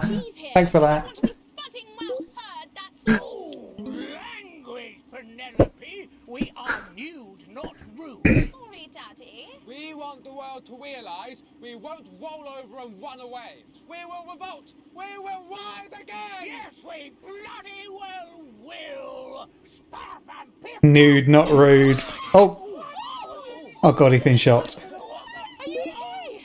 Daddy, how can you? Well, shut up and get your Well, Jeremy, Megan, as this embryonic protest movement takes one in the top legs, it's back here in the studio. I'm Robin Short, struggling surreptitiously in Moderate Hatchings. Thanks, Robin. Well, that's certainly a story we want to be keeping an eye on, eh, Megan? Speak for yourself there, Jeremy, but I've seen enough shaft work to last me a lifetime. I'm sure you have. But can a naked protest ever really catch on? It doesn't seem like the way we do things in this country. But as I'm sure you're aware, Jeremy, this country is becoming a very different place. Yes, but seriously, who's going to run around naked in our weather? Oh, hopefully not you, Jeremy. Yes, well, there wouldn't be enough canvas for the slogans. When we come back, our very own Patrick Bannon will be live from the Sports Board finals. Stick around, you won't Sports Board! After these messages. 1 minute back. Oh, sorry, I'm busting. Oh. She's funny. Yes, I know. I think it's very endearing. She wants your job. She's welcome to it. Why is it raining on my desk? Alex, Boson, we're getting reports in that naked protesters might try and spoil the sports board. Ah, it's a sports board! Sports board! Yes! It's 6 p.m. for God's sake. No one wants to see fannies on the news. Fannies on the news. Yes, sports board. I love me some sports board.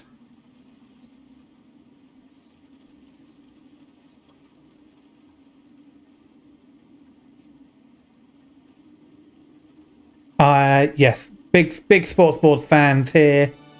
Our expert legal team Want to play sports board on Tuesday? We could do. We could do. That could overtake football Tuesdays. We could be sports board Tuesdays and actually do something for it instead of just pretending to watch football. We get together and not throw. Yeah, that's it. That's exactly it. 5, 4, 3. Do you reckon there's actually a rule set to it? Welcome back to the National Nightly News. I'm Megan Wolf. Coming up later, we'll be speaking to the Prime Ministers about their exciting new healthcare facilities, transition centres. Nice to see they care. You're absolutely right, Jeremy. But first, we're going now to our own Patrick Bannon. Patrick Bannon! The finals of the new game that's gripping the nation, Sports Board. Patrick? That's right, Megan. You join me live here for the final of the first annual Sports Yes, Board Championship. Sports Board. It's been a hotly contested competition so far. I think it's fair to say these two have been dancing around each other all season. First up, we have Ellie Striker. She's the more experienced of our two players today. Striker has got an accuracy of 7, a danger rating of K, and a 12-month driving ban. 12-month driving ban. The lanky hamster. And facing her tonight, hoping to prove himself with a career record of 12 outs, 14 finishes, and a divorce pending, it's Mr. Wingspan himself, Tommy, the Fingernail Harris. Just waiting on the ref now. The slapping ceremony is taking part. Still going on. And, Striker, of course, first to start as she won the trivia round earlier on by some margin. Harris, perhaps the brawn and not the brains. Stupid.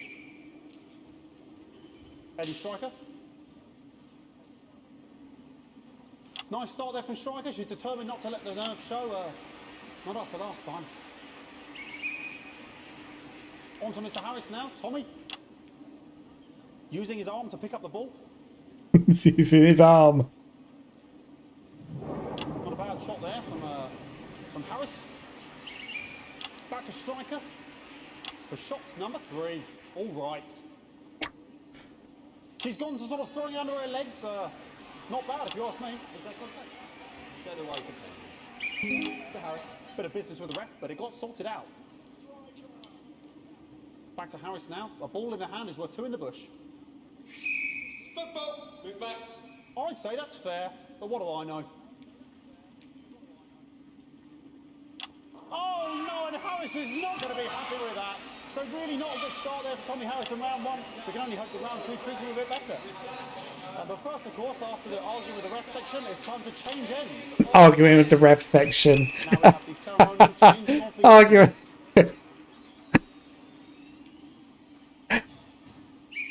And of course, now they go back to the starting positions. So good. It's so good. Striker giving it large. Second round, double. Harris wins a round 2 now with Harris. Okay, we seem to have some sort of streaker on the pitch. Apologise if we broadcast any of that stuff. She appears to have slogans across her breasts and arse. Try and ignore all of that. Security, I'm sure we're going to take them out as soon as possible. Oh no. We broadcast any of that. As I said, we're going to get the situation resolved as soon as possible. They're trying to carry on play, but it's proving a bit difficult, and I'm struggling to follow because it's quite an eyesore, and women's body. Yeah. All right. Great. Okay. So back into round 2 now, and Harris absolutely determined to close that massive gap.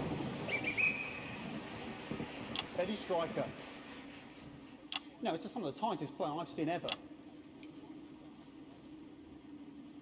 Harris. And was that the fetid thumb screw? We haven't seen that at the heats. What a brilliant move. Back to striker. And we know what that means, ladies and gentlemen. That is, of course, the ground sound.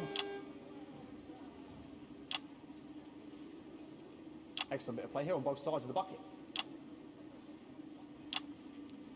I don't know about you at home, but I'm finding the technical mastering display here absolutely blooming jaw-dropping. The ref has spotted something in Harris's neck or head. And Harris is having an absolute shocker. What a miserable start there for Tommy Harris. But he is a late bloomer, of course, the boys said that. And after all, it is a game of 2 halves, 4 rounds and 7 subgenres. But now, of course, it's time for the half-time show. Sponsored by Remington's Fish. On my whistle, on my whistle. Nice piece of music here to start the half-time show. Okay, another posh protester loose on the court here. We can only apologise for that. We'll do our best to shield you from having to look directly at it. He's running around here with his genitals on display for all to see. And ruining what was shaping up to be quite the dance interlude there. Now he's thrusting himself in Harris's face. Security is on it. And the bucket has been knocked over! It's been knocked over! When the bucket gets knocked over. Hopefully he'll get taken out now. No. Flying around for all to see. Really, if you ask me, not Sunday morning television. And out of there, hopefully taken away, never to be seen again. Final poses. Ball boy cannot be in the final pose. And a lovely finish there on both sides of the bucket. I wouldn't like to call that one. And as we head into round 3, I'd love to know what's going on in these 2 players' heads. But unfortunately, because of science, we can't. Thank you, thank you, thank you.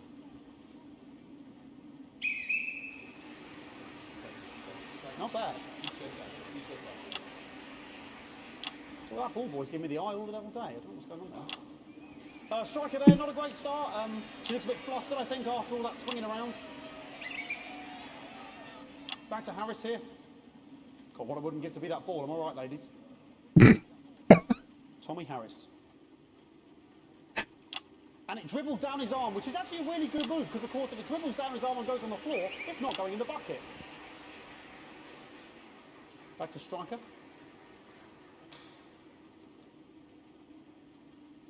And striker's gone for the animal bonus there, but of course, perhaps... And yes, Harris has counted with a tiny bell. That is wonderful play. Of course, we've seen that before. Look at her face. She is Tiny bell. What a mug. That could have been a finisher. What a massive What a mug. Harris receives possession now. Harris to serve now. Harris, of course, undefeated by Kestrel in his last 4 battles. So, here we go. Unbelievable. Who had the tiny bell nowadays? That's all right. That's all right. Not bad there. He threw it quite far away from him, which is quite a good idea. Very clever there. Perhaps a little contact, a caution from the referee, who's being, if you ask me, a little bit harsh. Ellie Striker. And she's let the nerves get to her. What the hell was that? You hate to see it, don't you? You cannot believe it. Oh, for God's sake. Okay, like, I mean, this is a mess now. I don't know what I can be doing about this. I mean, sort of breasts and genitals for all to see. I mean, there's only so much I can do. They're sort of everywhere, aren't they? I'll try and carry on. The players are trying to carry on, but of course it's difficult because these protesters, hopefully we can get them taken off soon so we can carry on with the match. Nonsense is going on here. Yes, yes. We want our money. Yes, very good. Take them away. Bloody wasters. Absolute wasters.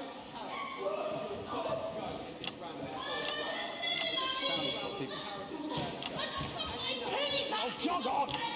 This is the mime round. It's an absolute bloody... Okay, and now we're going to go into the final round. And of course, as it's a Tuesday, the final round is a mime round. Who could believe it? A Tuesday. Nice imaginary shot there from Harris. It really could go in there at this point. Really high-level play here from 2 absolute juggernauts of the sport. I think it's sweaty. I don't know about dirty. I think it's just sweat, isn't it? Must have been from the trivia round. Must have been from the trivia round. She's juggling it around from her hands. Interesting. And she's put it in her mouth like as if it was an egg. And now she's and she's spat it out. She did the egg spit. So a wonderful move there, quite late on. Illegal spit. From Striker. But she's in it to win it. Harris's ball. On it, like a car bonnet. Tommy Harris here, having a bit of beef.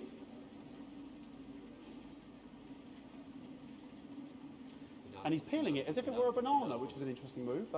Not sure if he hasn't had his potassium or... I wonder if all of this is improv. It's so good. And he's trying to have the banana as the ball! What a fantastic move there from Harris. Unfortunately, that is the end. What a pathetic... There we go, Jeremy, that is over. How can he look his 8-year-old son in the face tonight? What a lump. We just have to wait for the now to make sure it is all official. Contestants in, please.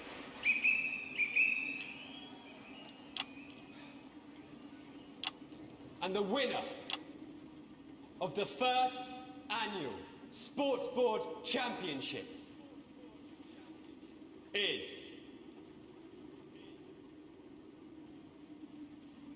everyone! Yes!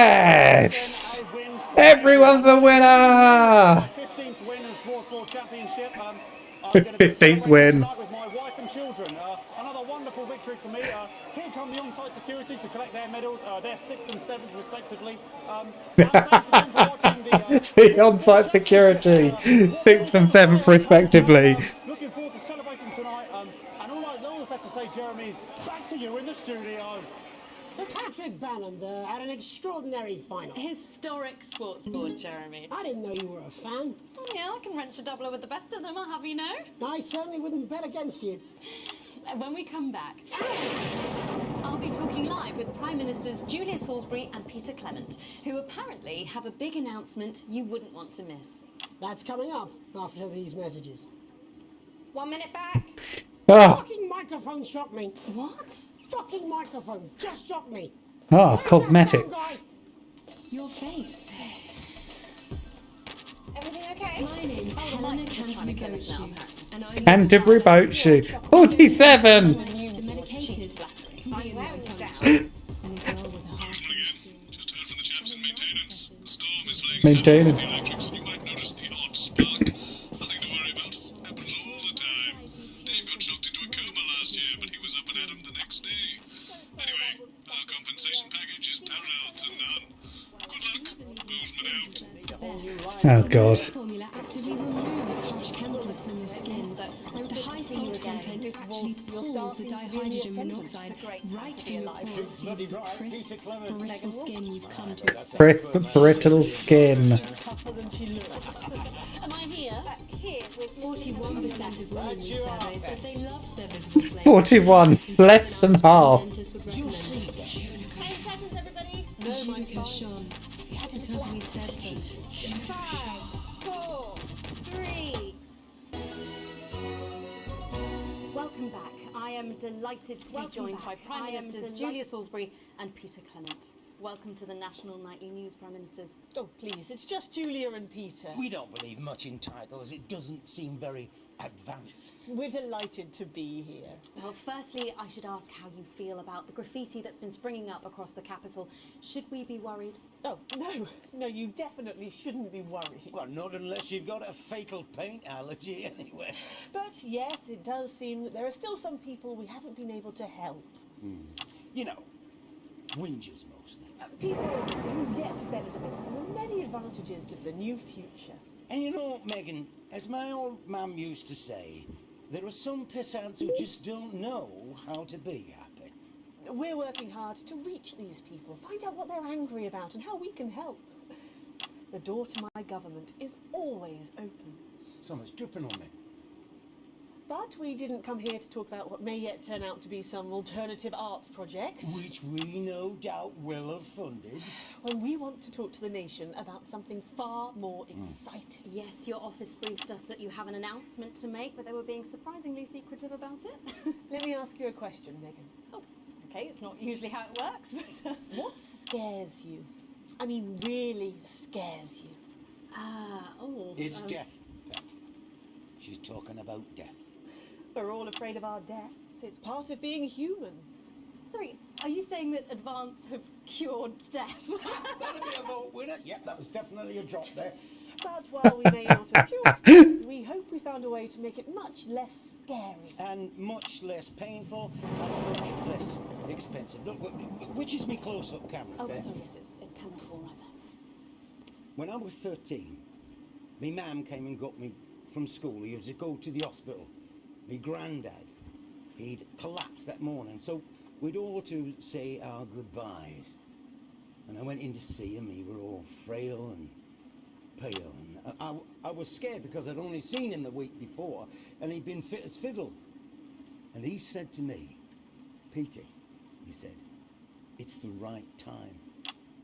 I don't ever want to be a burden to the people I love."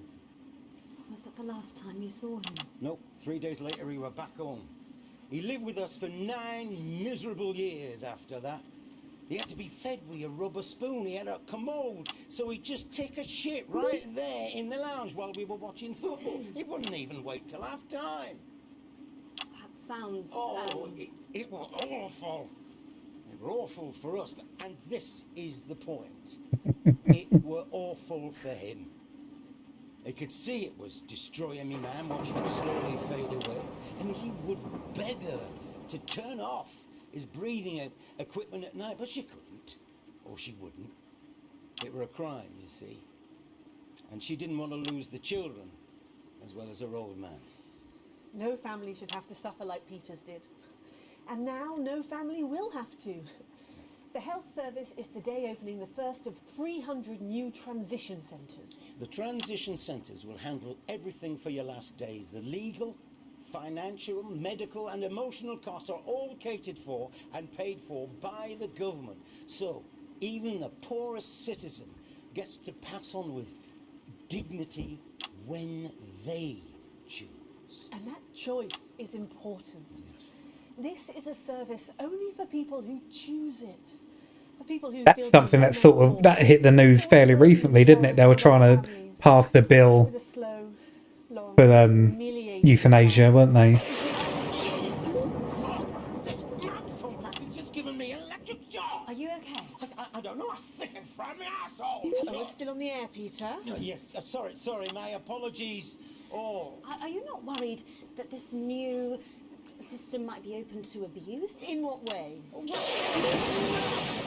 Sorry, I've got sacked again. Can I get a little bit of help here, please? That the older generation might feel somewhat...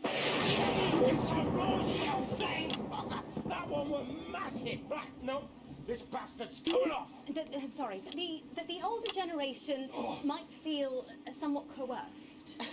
Coerced into spending their final days eating gourmet food and drinking fine wine and luxury spas and gardens. Look, I am perfectly capable of... with a rutted twat. Prime Minister, please watch your language. For fuck's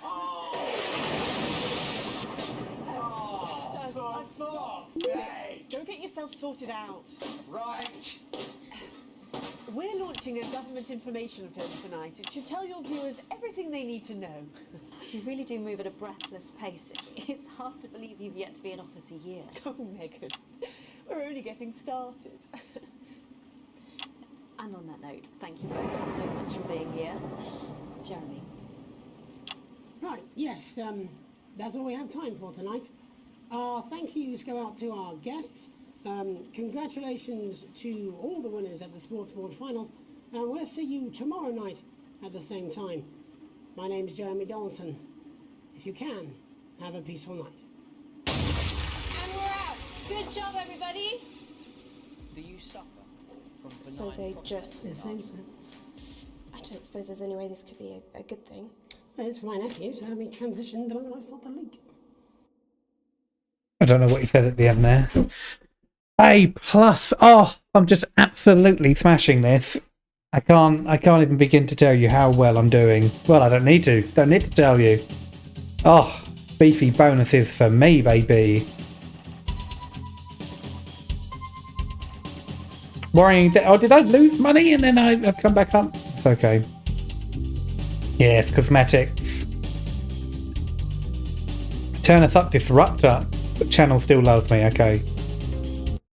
That's good. Patrick Bannon is amazing. But no, what I was saying about the euthanasia bill being passed in the country, there was an argument, because I think at the time, before I continue the story, I think I agreed with it, like choosing when you want to end your life if you're in a situation.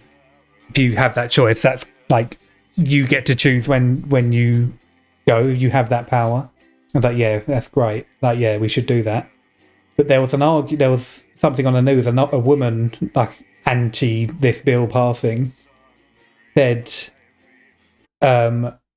what starts off as an option becomes, what was the word? Hang on.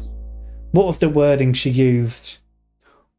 What starts off as like a choice becomes like a requirement. It's not the right word. It was basically saying, it starts off as a choice, but then it's like it becomes like the choice to make so often that it almost becomes a requirement that you do. So you become old, or you become a bit of a burden, or you become, ill. It's like, okay, right, I have to go through this. I have to euthanize myself to because that's what's expected of me. It becomes an expectation. That's it. What starts off as a choice becomes an expectation. And I thought that was quite powerful, actually, because that is true. That is quite true. So, interesting point of view. So I'm not quite sure where I stand on that now. As long as it's a choice, you have the faculties to make that choice. Yeah, but then like you have the faculties to make that choice, but then that happens a few times. The choice happens a few times over as choice, and then a decade, 2 decades down the line, it's like, oh, okay, well, you get this condition, or you become ill in this way, or and it becomes an expectation that, right, okay, you're going to euthanize yourself because of this. When I don't know, the mindset would change on it. It would adapt, and it's strange. The cheery topic of euthanasia, it came up in the game. I'm not just talking about it, but hey, what good's a mind? What's the point in having a mind if you can't change it, eh? Sup, loser? Hey, Sarah, shut up. Buckler. Oh, you zoomed in, did you? Like what you see, wanted to see it up close. I see. Alex, oh thank God you're alive. It's Jenny, the floor manager. Are you okay? Alex. Morally okay with enough safety nets, yeah. Broadcast screen. Just look at it. That's all we've been putting out since you went down. You have to fix it now. Look, you should out the window. See? They're all over it, the little bastards. Turn on the snuggles over by pushing the big red button and it'll deal with them for you. Where the fuck is everyone? Alex, we're broadcasting again. They must have built up while you were napping. Usually it only takes a tap on the button to clear one. Look, there's a lone one climbing now. Zap it off before it starts to mess up the signal again. Great. That seems to be the last of them, for now. The little snug bubbles. I've got to zap them off the tower. Why if they feel pain? Why if they don't like it?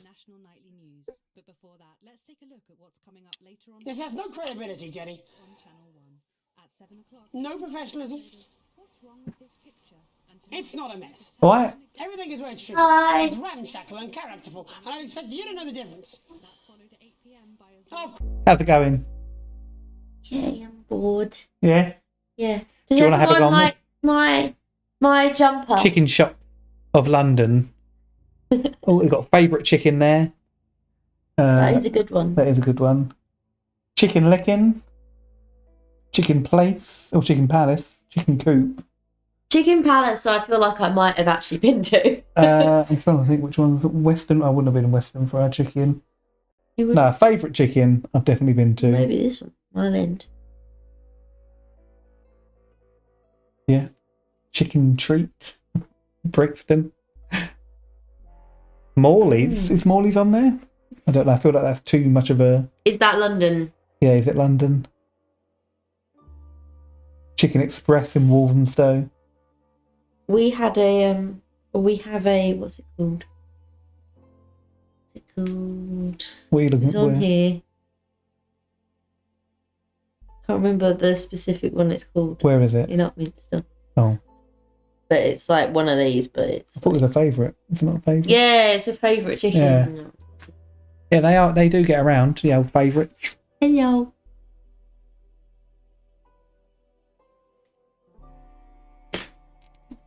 Sup, loser? Ah! Sup, roommate? Jenny, how's lock-in with the boyfriend going?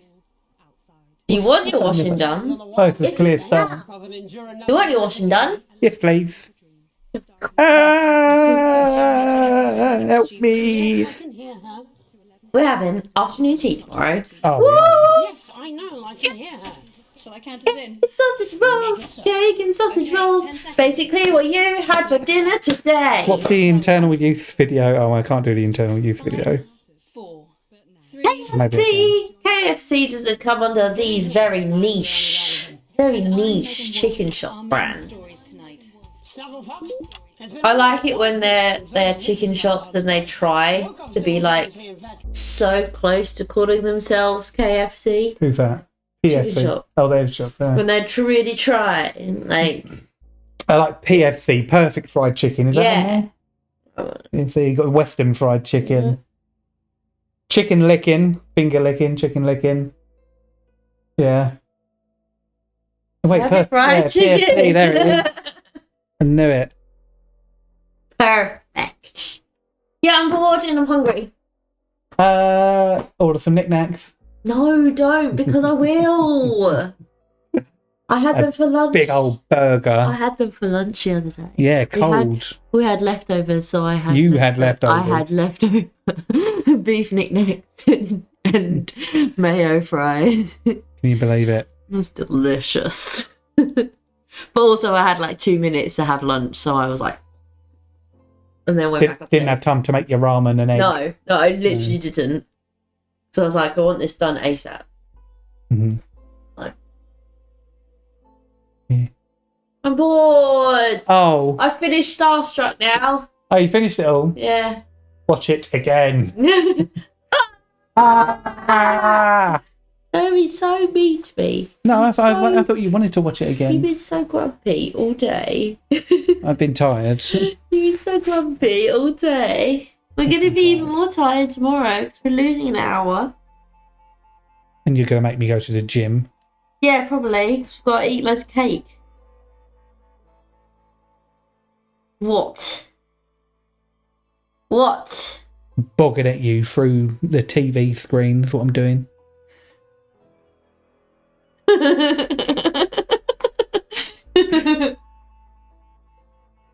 Going to the gym. Going to the gym. Going to do the ski machine. Going to the gym. Is there anything you can do tomorrow morning at the gym? I could do the ski machine with you. We could do the same workout. Oh no, because I'll die. There's an amazing Box chicken shop. place in Brighton called the Box Shop. That's cool. There was a really good one here called Cheeky Clucker. Oh, it's gone. And they're gone. Yeah.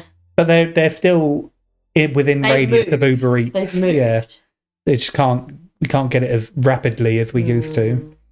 So now we have to make do with bare bones Mhm. and dead pigeon.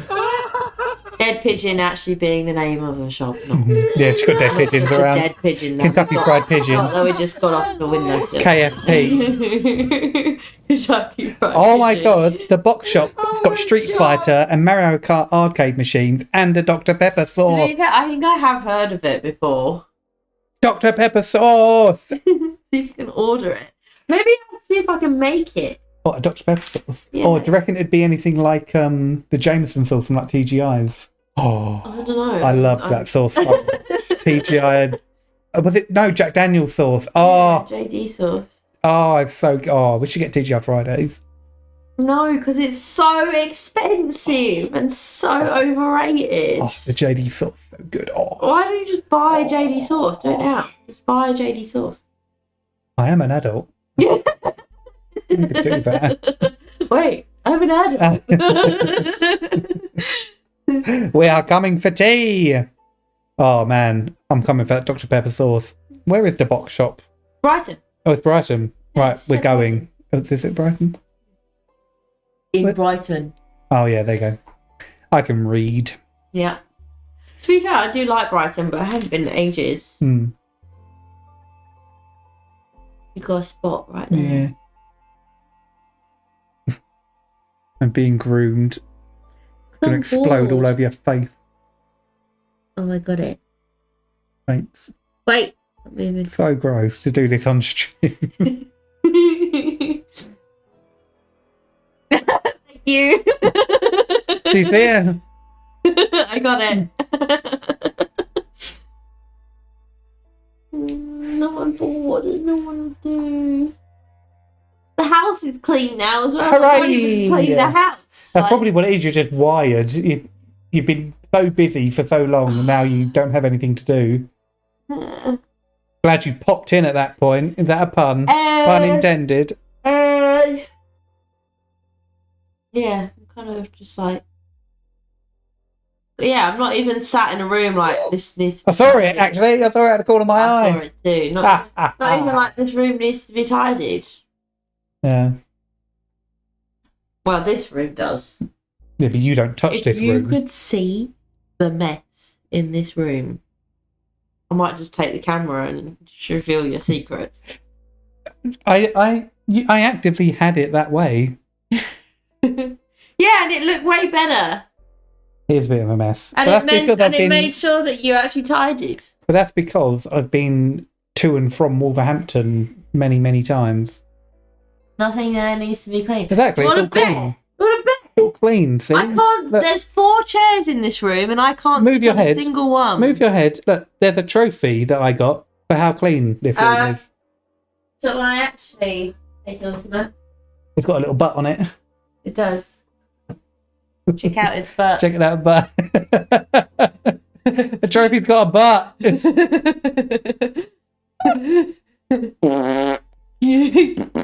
Kiss the butt.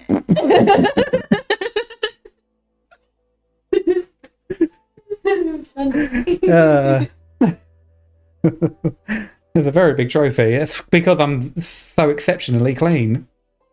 That's a lie. It's like the biggest lie I've ever heard. There's a box in every single one of these rooms that you haven't tidied away. Yep. Maybe I'll do it this week. Maybe I'll clean. Please, because I'm losing. You can also, if it bothers you more than it bothers me. I'm not cleaning up your shit. Okay, I'm not your mother. You just need to learn. I do not like it when you leave boxes around. Maybe just put them straight in the bin. I don't know if you can hear, I'm eye rolling. I don't give a shit. Look, he's got 2 bins in here. Yeah. They're both full. Not So fully now full it's yet. just There's a bit more I can on the get in floor around it. there. There's a bit more I can get in there. What I've been spoken about a few times this weekend. Who's chatting about me, eh? Who's having a chat about me without my no-so? Can't. What do you mean? Nani? Nani? Where is it? Go and have a press. Which one is it? What are you looking for? Don't know. How do I? Oh, this. But like. Oh, to clean my room. Yeah. Oh, something about some quiz or something. Oh, yes, about the Canterbury Gaming Convention. Do it! Just do it! Just do it! Yeah, me and that Baldy Gamer, we're hosting a quiz at the Canterbury Gaming Convention. Oh. What are you talking about? That does a random one. And it says what ones they are. He's got that Baldy Gamer's got a whole folder on my Stream Deck of just his sound clips. And I could add more. Lord of the Jesus and a blood fly. Lord of the Jesus and a blood fly above. What? It's his Jamaican bit. Oh, Jesus. Lord of the quiz. Jesus and a blood A Canter quiz. When is that, by the way? Nervous. A Canter quiz, exactly. Hello, Tinky Winky. Hang on, I've got that. Hang on, where's that one? Oh, hello, Tinky Winky. When's the quiz? Can't remember. It's in August. Oh. Yeah, we got Birmingham first. When's that? the NEC in Birmingham. When is that? That the end of May, I think it is. Okay. End of May into the start of June, I'm pretty sure. Have you decided on what you're having as a stall there? We've got a roller banner. Jesus Christ. Yeah, Rail Brew are in charge of their own space, and we'll do what we can with it, with what they allow us to have, I guess. Do nothing. That's on them. It's not my my area to decide what does and doesn't happen. We put forward some ideas, didn't we? And I did. Not heard nothing about made it. a whole Miro board of ideas for you guys. That's fine. They've got their own direction they're taking it in. That's totally fine.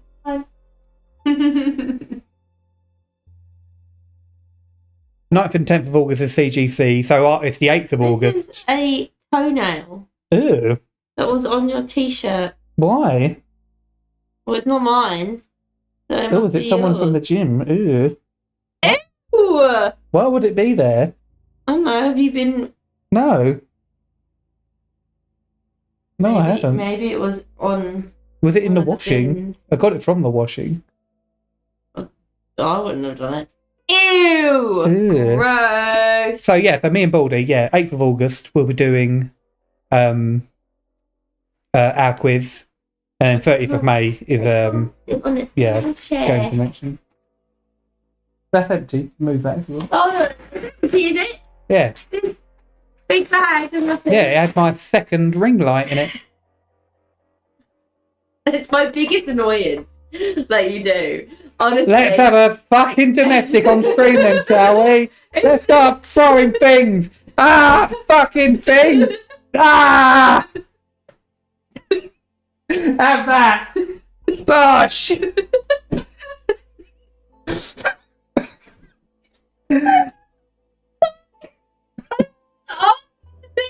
I've resorted to coming onto stream to embarrass you into doing it. I'm unembarrassable. You should all know that by now. Come in. Ah. Ah.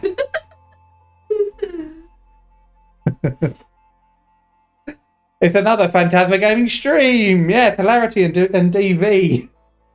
Hilarity, bit of DV. Come and see. Not your PP. Not my PP, no. No. That's a different website. Yeah. Yeah. Anything else you'd like to say? No, I'm just bored. Get out. Ah! Ah! Ah! Don't mean to me all the time. Can I have a drink, please?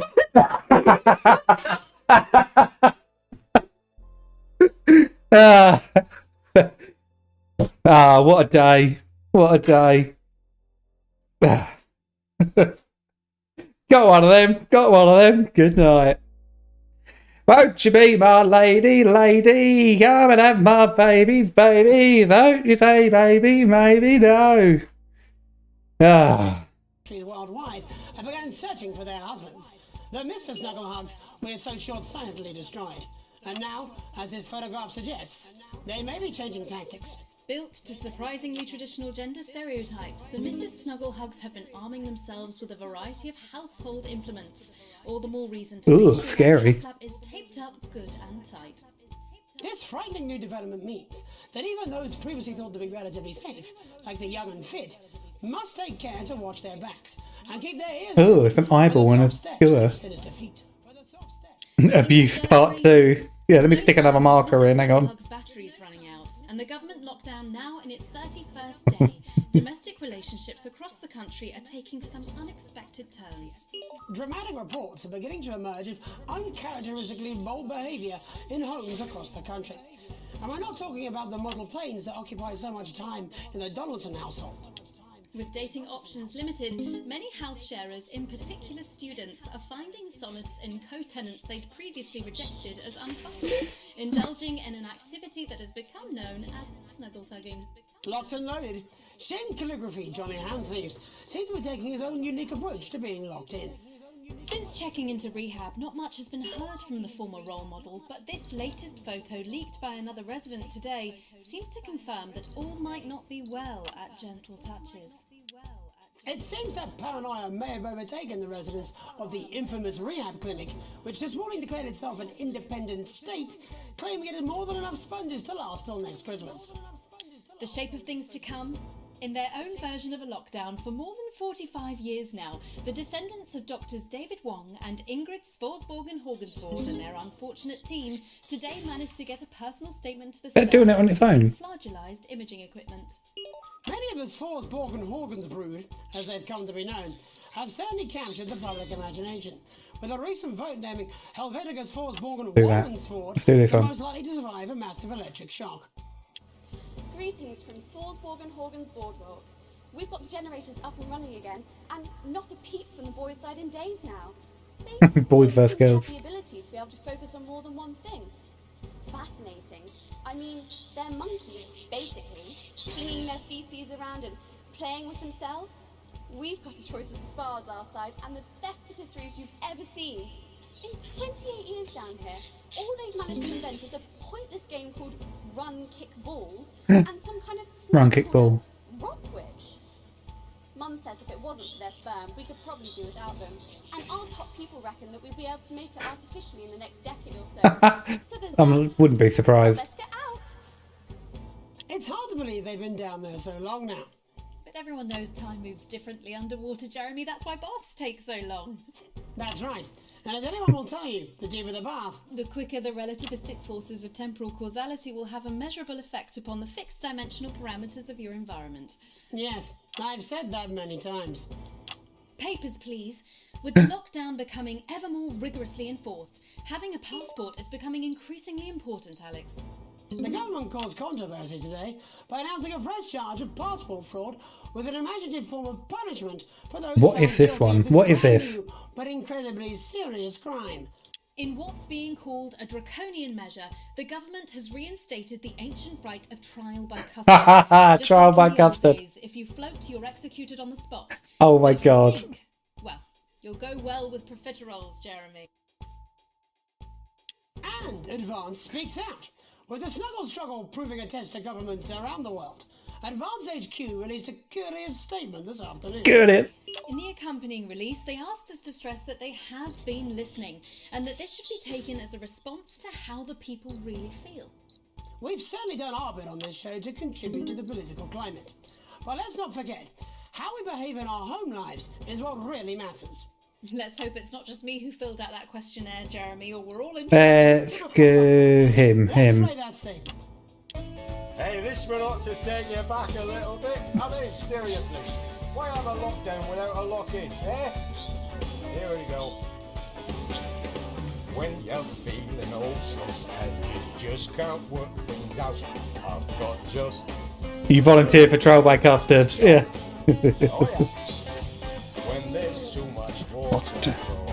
Now, I thought I was in control of this. It seems to do it on its own now. The job. Mist is when your pipes are clogged and all your walls have stains. I pop around when your hubby's out. Ooh, what's that? Among your drains. But don't you mind how long be gone when he comes back again. You're gonna snooze. You're so tired. All right. I don't know how long. Well, I think we'll go through this one. We'll do the next thing, and then I'll call it there. You're gonna catch us Monday? No problem. We'll be back on Cowboy Game. Back to Cowboy Game on Monday. Do you want to buy it? Oh, okay. And then, Ooh. in part 3, there's Thanks. going to be a quiz. Presumably because there's nothing more important Is there butter on that? than my live report on, if you were saying, a news programme. And in a moment, we'll both be asking Sophia Rimington how such a trusted brand can have made... Oh, I might call it after this actually. With what it describes here as help from popular psychic scientist Delia Lyle. Oh, I like her. No, you don't. Why do you do that? That's all coming up on tonight's National Nightly News.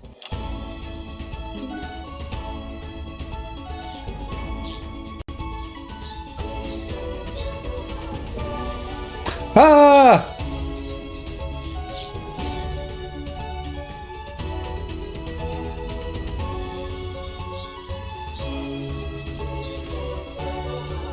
You jump at the custard, you can walk on top of the non-new type. Right.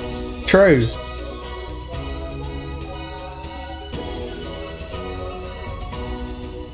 First tonight, how did we get here? Where are we going? And most importantly, who's to blame? Joining us from her ranch in Arlingsfield, Milkirky is the CEO of Rimington's Fist, internationally respected business Svengali, Sophia Rimington. Thank you for having me, Megan. I'm a huge fan of your work. And from a crystal healing laboratory in what I assume is a garage in Upper Lowington, inexplicably renowned psychic scientist, Dr. Delia Lywell. Thank you for being here. Thank you for having us. Sorry, us? Myself and the eminent professors. Is that what you call the voices in your head? Seem to attract dead scientists. I don't really know why. The money? They express themselves to me through ethereal algebra and quadratic predictions. It's all very technical. No, it isn't. I concur. Miss Remington, the entire Snugglehugs range will surely go down as the biggest public relations disaster in history, won't it? Well, of course, that's one world. I like how it's a totally different version of the same woman There is only one thing. than our first playthrough. I'm sorry. So good. We're sorry. From everyone here at Rimington's Fist, but especially the dedicated inventors and world-beating engineers at Rimming Toys, we are deeply, deeply sorry. Who could have predicted that letting a child's toy learn how to love could have such unforeseen consequences? Mary Shelley? We see you, Sophia Rimington. You are preening by a metal vessel, and where you venture, you will see neither land nor sky. Is that supposed to be the future? Only the past is concrete. I remember being a child in my grandpa's workshop when he made the first dancing hangman toy. He put it by my bed, and when I couldn't sleep, God. I'd wind it up and let it go, and I'd watch that happy little I'm not in control of that. Okay. wiggle and wave his tiny noose and dance before my eyes. Grandpa sold thousands of them, on the quiet, obviously, and he used the money he made to found Rimming Toys, which is now just one small part of the global supermassive megacore that is Remington's Fist. Sadly, we lost Grandpappy along the way. He died in a fire at the preschool tobacco factory, another one of his pet projects. But we never lost his spirit of invention. Yes, I'm not entirely certain what your grandfather's offensive toys have to do with the current predicament. The spirit of invention, Mr. Donaldson. The passion to create, to problem solve. And that is why I'm here today, to tell you about a brand new product we're launching simultaneously around the world from midnight tonight. We said science! Science! We hear its song on the breeze, its breath on the wind, its fart under the covers. How does she do it? Well, please, don't keep us in suspense any longer. Won't be my feature she's making up next. Rimington's Fist is proud to present Snuggle Traps. Safety and security in these dangerous times. Each box of Snuggle Traps contains 8 devices, all guaranteed to stop a Mrs. Snugglehugs in its tracks. That's enough for a small lawn or 4 window boxes. And you want to know the best thing? They're only $129.99 a box. Now that is affordable peace of mind. We see you, Jeremy Donaldson. Not now, honey, I'm mid-pitch. The best thing about Snuggle Traps is they're powered by next-generation Flardinium batteries. So, however long the enemy lasts, these traps will outlast them. We see you, Mr. Donaldson. You are screaming and yelling. Your friends are crying. They fear you. And then you're gone. Oh my god, I just got chills. Did anyone else just get chills then? I think I did. I think it's more concerned. I think I'll be more concerned about these traps. Quickly, before we go to the break, these appear to be attractively repackaged landmines. Aren't they dangerous, say, to children? Oh, hell yeah. These are not toys, but they're explosive fun. Sophia Rimington, Dr. Delia Lywell, thank you for joining us. When we come back, we'll be taking a look at the situation across the country tonight. Don't go away. We'll be back after these bandages. Bandages. Was that all right? She all right? Oh, yes, Doctor, that was exactly what we... She seems very nice, young Miss Remington. I think she'd make an interesting dinner guest. Do you think so? I think I'd rather spend the evening shoving Delia's sacred crystals up my sceptical arsehole. Yeah, mate, Dave. Listen, I'll call you back at the next break and we can talk about how I get me job back. Cheers, Alex. See you, mate. Job? His job back? He's just going to come back and get his job. You wouldn't let your children drift off down the river to uncertain ends. Yeah, well, it's been a long time Or coming. abandon them. No, exactly. You said it, I've said it. He must know. He's not stupid. I just don't want it getting back to him that it came from us. No, Jenny. You're not backing out on me now. We're in this together. Here, wife. I was walking down the street and I caught my own reflection. I thought, what a brave young man. Okay, coming back. In 5, 4, 3. Welcome back to the National Nightly News. I'm Megan Roof. Now it's time to take a trip around the country. Is her, why does her name keep changing? What is... And she keeps getting words wrong. What's happening? Joining me are respected academic Katie Brightman and author of Alan James Tights, Alan James. Thank you for joining me. It's a pleasure. Thanks for having me, Megan. Thanks, Megan. It really is a pleasure, Katie. I enjoyed our little heated encounter. I wish I could say the same. So first off, Katie, how are you coping? I'm holding up okay. The lockdown directive was so sudden that, like many people, I haven't been able to get home. Oh no, what happened? I was staying at a hotel. I can't believe this was pre-COVID. And we had a particularly heavy night out. You know what economists are like. Notoriously hate splitting the bill. And I overslept. And as you can imagine, I've been here ever since. But there are certainly people much worse off than me. Exactly. My tour has been cancelled indefinitely, and I've had to refund every single ticket, even the cheap seats. Oh, Alan, I'm so sorry to hear that. Yeah, people are being quite rude about it. They don't seem to realise I've already spent it filling the beach house with beef. The crisis claims yet another victim. So, this is just a reminder that my book, Alan James's Reich, is now available in paperback. Unbelievable. What was that? You're unbelievable. So, Katie, how do you think this might affect the economy? Should we be worried? Very, Megan. Not to sound dramatic, but this could be catastrophic. Unemployment... Pre-COVID, this. Pre-COVID. It will be a miracle if a lot of businesses can survive this. There you go, scaremongering again, spreading this latest liberal hoax. Is this actually pre-COVID? When was this game released? They want us compliant, and they want us inside. A hoax? How on earth can you say that, Alan? Well, I haven't actually seen one of these supposed toys. Have you? Well, no, but... Did you know 3,000 people die every year from regular toys? That's a lot of people. And this is no different. You're just as likely to be hunted down by a yo-yo or a tennis racket. He makes an excellent and persuasive point, Katie. Don't listen to her, Katie. The press are the enemy of truth. She's agreeing with you, Alan, you absolute shit. Well, then I must be wrong. Alan, are you now recanting your statement that these toys aren't dangerous? People are saying they're just like normal toys, and that simply isn't true. Corrupt media lies. And Katie, how do you respond to Alan's claims that Mrs. Snugglehugs might be dangerous after all? I suppose I guess I'm agreeing with him. Thank you, Katie. I appreciate your support. A lot of folks are saying this Mrs. Snugglehug situation will all blow over, but it won't.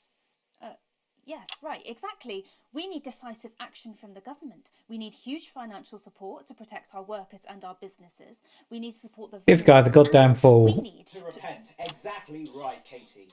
We brought it on ourselves with all our liberal indulgences like art, cake and healthcare. Am I looking forward to any games? I'm not aware of any games that are coming out soon. I do want to play God of War Ragnarok. I haven't got round to playing that yet, and I am a big fan of the franchise. So I do want to get that played. Katie, could it be any worse? Luckily, over the past few years under Advance, they've invested heavily into health, so the system can actually bear the strain. Is it lucky that the Llama Lords have unleashed a horde of man-made monsters on its own people to conceal the enemy within? Will you just stop for 5 fucking seconds? The Global Alliance Oh, too early. are amassing an army to kidnap our children.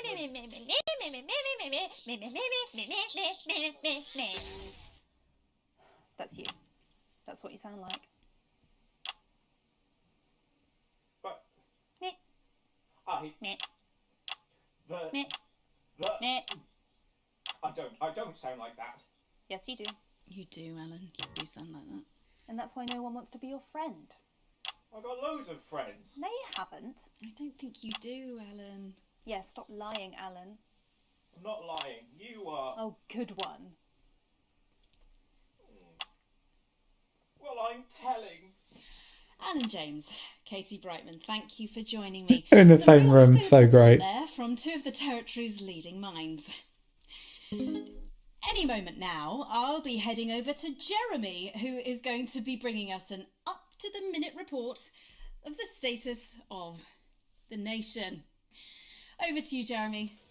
Thank you for what I'm sure was a reasonable debate, which really I contributed to the forgot about this bit. Next, out on the streets, Patrick Bannon. someone who's always doing exactly that. It's Patrick Bannon. Are you there, Patrick? Hello, Jeremy. Yes, hello. I'm here live. Apologies for the quality of the broadcast today. Couldn't find any cameramen or women brave enough to come and join me, so I'm out here on my own. Right, and can you tell us what it's like out there? Yep, I can. It's as you can see behind me, the streets are currently completely deserted. But my question, Jeremy, is just how long? I mean, could there be danger lurking just around the corner, waiting to end the fledgling career of this young, promising journalist before his full potential is even realised? Will he die, underappreciated by management, and frankly, if you ask me, very, very much underpaid? I don't think there's any danger of that, Patrick. What's that on your jacket there? Oh, that's actually a sponge. What I've done here is made a snuggle-proof jacket, Jeremy. The network didn't bother sending me any PPE, so I'm forced to improvise. In fact, showing the sort of resourcefulness that would make me an ideal candidate for, I don't know, for example, an anchor position starting whenever they'd like. From your point of view, Patrick, just how safe are our streets? Not safe at all, Jeremy, not safe at all. I'd recommend people staying inside, following government advice, and not putting themselves at any risk at all. Unless, of course, like me, it's for groundbreaking journalism reasons. Mm-hmm. And just where are you, Patrick? I'm in the street, on the street. Which street? I think I'm struggling to hear you, actually, Jeremy, there. Which street? Which street are you on? Oh, which street am I on? Oh, God. I'm just looking for a sign. There it is. I'm on Bannon Avenue. Bannon Avenue? Yep. Bannon Avenue. Yeah, no, I can hear you fine. Yep, I'm on Bannon Avenue on the sign, it says there. Like Patrick Bannon? Oh, yeah, that's strange. That's a weird sign. I don't know what's going on there. Where are you, really? I'm on Bannon, Alright, fine, I'm not on Bannon Avenue. I'm at home, to be honest. Alright, fine. Well, I'm in my bathroom, technically, but, you know, I couldn't face it, to be honest, mate. It's, you know, it's terrible out there. I don't want to go outside. They're everywhere. I'm sorry for lying. We don't expect any less of you, Patrick. Can you hear that sound? What the hell's that? I can, yes. I'm no expert, Patrick, but it sounds unmistakably like a tiny fist tapping on your door there. Oh, fuck, it does. Oh, fuck, Jeremy, shit, no! Oh, bollocks, right. Perhaps there's a small queue of tiny fists, each wielding a different gendered household implement, ready to bash in the heads of lying little roving reporters. You're lying, aren't you? Oh, shit, fucking, listen to me, you bastards! If you're out there, just to piss off, you little fucking snuggle fuck! I'm too talented to die! Oh, what the fucking hell? Okay, it's fine. Oh, God. Don't worry, Patrick. I'd say you've got a few seconds before they break their way in there and finish you off.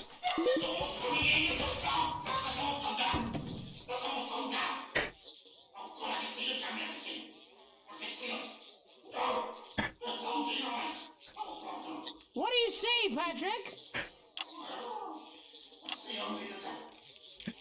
Only the devil.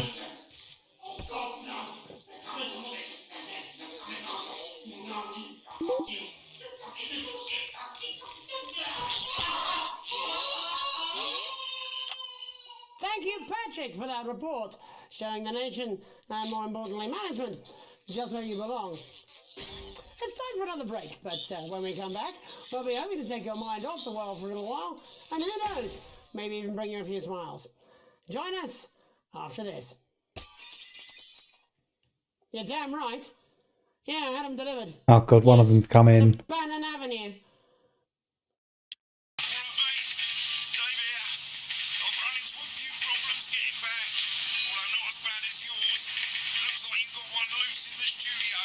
Oh.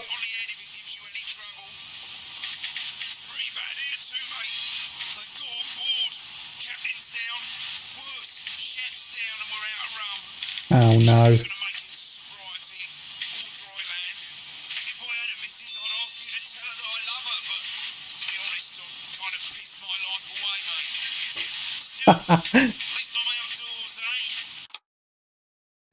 At least you're outdoors. We need to come together, every single one of us, and do No, the I'm right not. thing. I'm not going to. I don't have to. No, you're Keep being charged. buying our I'm product. not. I'm not. I'm not. I'm not. I'm not. I'm not. No? No. Oh, 5, 4, 3. Welcome back to the National Nightly. Well, welcome back anyway. We know isolation isn't easy, so finally tonight we have something a bit different for you. Even though some people have heard it's not our job to entertain the public with absolute nonsense, other, more important people overruled those people. So it's time to find out who will National Nightly win and who will National Nightly lose. National Nightly, National Nightly, National Nightly. So, how do we play? Well, joining me is a man who knows all about playing. It's Tommy Harris. Hello, Tommy. All right, Johnny. It's good to see ya. And how are you finding the lockdown, Tommy? What do you mean lockdown? The enforced isolation of everyone in the country. Ah, yeah. I think I heard about that, actually, yeah. You're in bed, Tommy? Yeah, you called during nap time, so... Of course, that's my fault. So, why don't you tell us how the game is played? Well, it's pretty simple, Jeremy, you sausage. I'm going to ask You sausage! territory 3 questions You about sausage. what else, yours truly. And those people are going to get a chance to win a very special prize. And what are they playing for, Tommy? Drum roll, please. Jeremy. Oh. Thank you.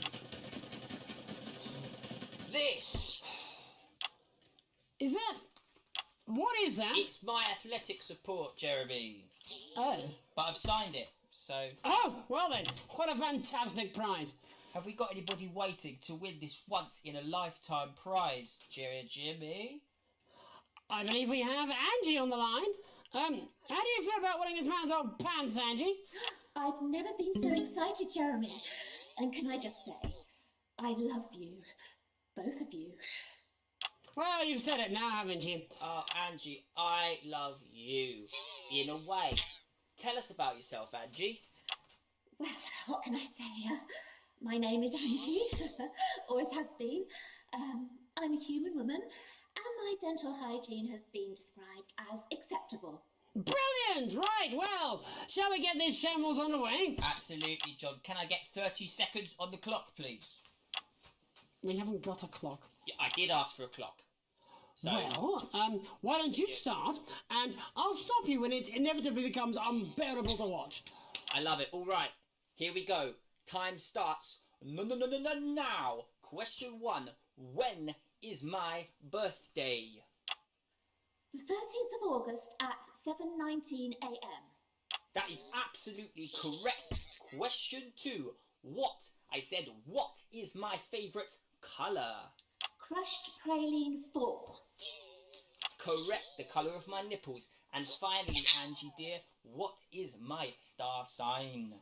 That's a trick question. You were born outside of the human understanding of the cosmos. Unbelievable, that is correct. Stop the clock. Wow, that really was tough to watch. How did you do, Tommy? Well, Angie, my love, you got every single question right. Which of course means you lose and win absolutely nothing. Thanks for playing, Angie. Bye. Do we have another contestant on the line? Jelly Bean? We do indeed. We should have Sonia Artleach. Are you there, Sonia? Of course I am, Jamie, darling. Thank you for being here, Sonia. Oh, there you are, Tommy. Mwah. Let me guess, you work in theatre, don't you? Is it that obvious? What gave it away? Was it the glamour or poise? It certainly wasn't your inherent sense of humility. Tell us about yourself, Sonia. Oh, well, if you must play this game. I am a theatrical agent. I represent the likes of Rudy Beefman, Samuel Coffeecup and Jodie Carpetburn, amongst others. And how's the lockdown affected you, Sonia? Well, they may have closed the theatres, shut the studios and boarded the cinemas, but they won't get me that easily. How are you managing without any work? Due to a savvy clause in all of my artist contracts, I am able to claim my 15% from their unemployment benefit. Wow, that certainly is sharp. Standard stuff, standard stuff. And can I ask, where are you speaking to us from? Well, I work from home, you know, to keep costs down. And who's this? Oh, well, you know... It's Mr. Algebra. I was actually mid-meeting with a client, so we've been isolated together. No fucking way! What the fucking fuck? Is that Tommy Harris? I'm a huge fan. Tell you how bloody brilliant you are. Actually, Jeff, we're about to play a game, aren't we, Tommy? We've got time, we've got time. Well, if it's not too bold, I think I am in love with you, Mr. Harris. No, it's not too bold. Shit. Hey, I'd love to show you some stuff. I've been working on some new shit. Well, at least you're already aware. During lockdown, we've been workshopping some of Jeff's ideas for much younger children, haven't we? People still let you know their children, do they? Yeah, that's right. Yeah. I've been developing some shows for younger children. Well, we'd love to see it, wouldn't we, Gerbil? Absolutely dying to. Right, so, what do kids love? Timely child support payments from their absent fathers. Shallow and overproduced musical numbers? That's right. Animals! So, I'm trying to address the things that kids need to know, but through a medium that they'll understand. Do you understand? I think so, yes. Jeff's one of my best clients, aren't you? I am, yeah. So, the first one we've been working on is called The King of the Jungle's Mortgage Repayments. It's about a lion who's having problems with his interest rates. I see. Does he have a broker? He does, yes. He's a porcupine. How did you know that? Well, your work is universal, darling. It speaks to people. I'm going to say something to you, mate. I think you're onto something here. Oh, the bear! Oh, yes, right. This one is much better. So, this one tells the tale of Mr. Bear. Now, Mr. Bear is a very sad bear, because all of the other bears don't think that he'll amount to much, and they tell him that his plays are lazy and derivative. I think you're onto something there. Now, Mr. Bear is a tragic Got him. at his lowest ebb. The trees are closing in. He can't even face his salmon, can he? But then he meets someone that will change his life forever. This is fucking gripping. That's right. He meets a wise old octopus who takes him under his wing and says, "No, Mr. Bear, don't be sad. You're not like all the other bears. You have this ambition and these dreams." Such fucking dreams. I think I love you, Jeff. And what you need to do, Mr. Bear, says the octopus, probably doing an 8-armed gesture or something. What you need to do to find happiness in this crazy old forest is you need to set yourself more realistic goals. It's called Mr. Bear Lowers His Expectations. Wow, you really have taken yourself to new depths. And what do you want children to take away from this? Oh, fuck shit, fuck. What?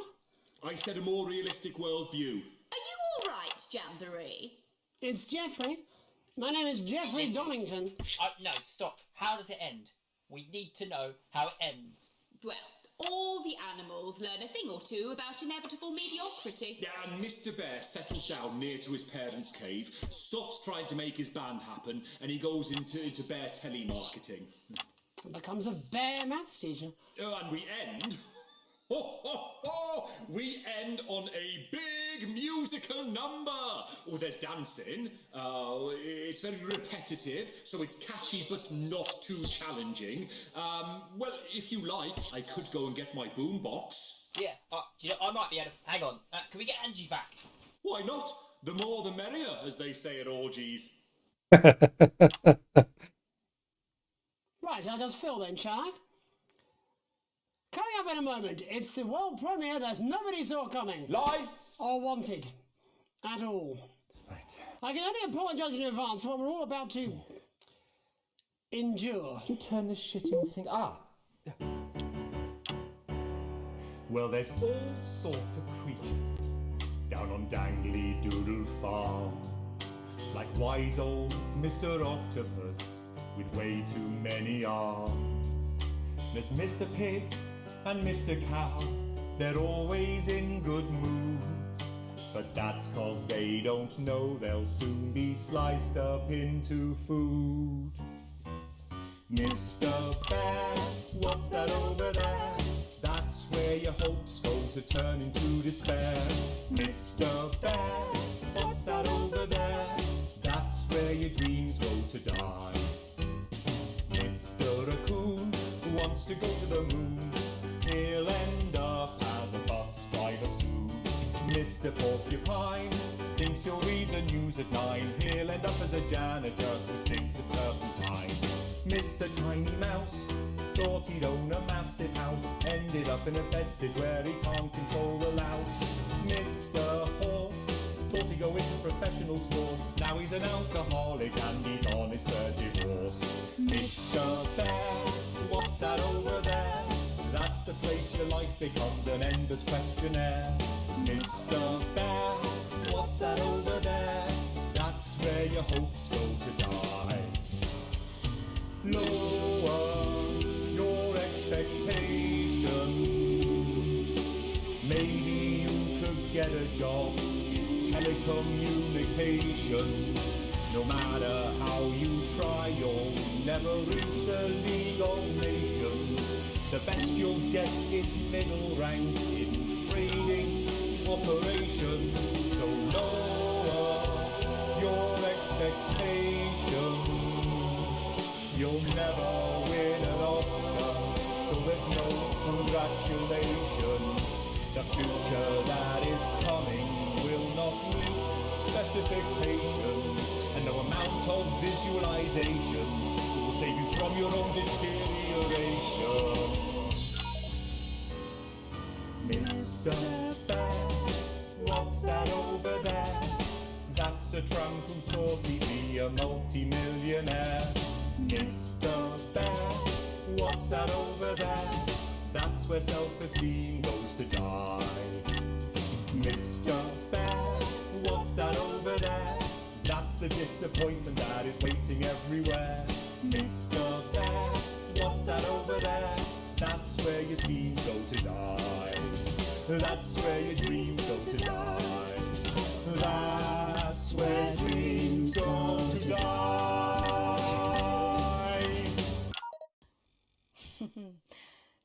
Well, I'm sure we'll all still be singing that tomorrow morning. That's it from us for tonight. What's happening Many here? thanks to all our guests. I look forward to seeing them all again. Eventually. But before we go, Alex, I wondered if I might have a word. You see, I've had my eye on you, friend, and I've got to say I'm not liking what I'm seeing. I've been spoken to directly. Keep letting me down, chum. Playing it safe. Making the dull, boring choices. Failing to assert yourself. No one likes a pushover, Alex. You know that. Chum, you're acting like a bit of a wimp. Alex, will you give away your passport so my super rich sibling can abandon us all? Sure, here it is. Pathetic. Can I have the money we need for food so I can go around the continent on a jolly? Sure, Susie. We can always eat your grandma when we run out of food. Wouldn't it have felt better to take charge? I did take charge. I'm good at my job, so I'm going to get big bonuses. Down the law. You know what's hot, Alex? Other than me, obviously. Confidence, power, control. We're all drawn to it like rats to the piper. Don't you care where your son goes at night? You will when you find out. Look, far be it from me to try and lead you down the dark pathway, although sort of is my whole raison d'etre. But imagine, just for a moment, that none of this was real. It was just some stupid game where you could just do it all over again if it all went wrong. Imagine if Sam and Charlie and Susie were just characters. Wow. Think of all the fun you could have. Just being bad, you know. For the hell of it. My name's Megan Wolf. Have an evil night. Ugh. Jen, I'm just gonna go smoker. Okay, can you get Bozeman on the phone? Why is she I Australian? don't care if this is a dream, a bad trip, or a shock-induced coma. I did not sign up to be dressed like a slag, doshing out wristies for a 20. Alright, I'm a professional news anchor, not a fucking bogan. It's bad enough that he makes me do that unconvincing accent the whole time. I mean, look at this. My skirt's so short you can see my jute. Shoot. Alex, Why don't you wake up? You fucking Alex, Ah! None of that was real. A plus, mate. A plus and great, mate.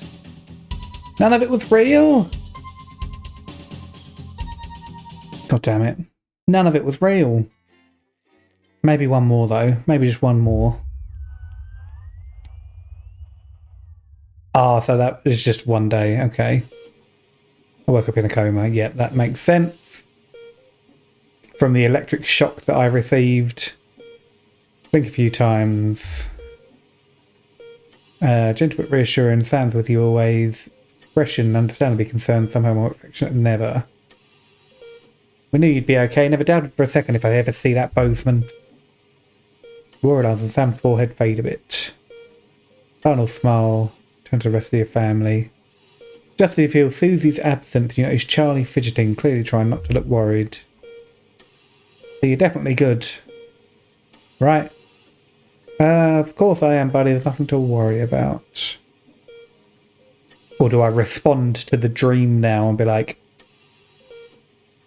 fine, Charlie, leave the blanket alone. Passes his hand firmly in his pocket, avoiding Sam's gaze. You notice your mother staring listlessly out the window. Despite all of your best efforts, she's not doing well lately. Mother starts. Clearly shocking her. Yes, dear, how are you feeling? She asks what you feel like for the 100th time. How I'm feeling? Surprisingly well, all things considered. Excellent, no signs of real damage, just a bit of shock to the old system, pardon the pun. Not that we'd recommend you do anything like that again, of course. Turns to leave up at the door. Private room and care, paid for by Mr. Bozeman, yep.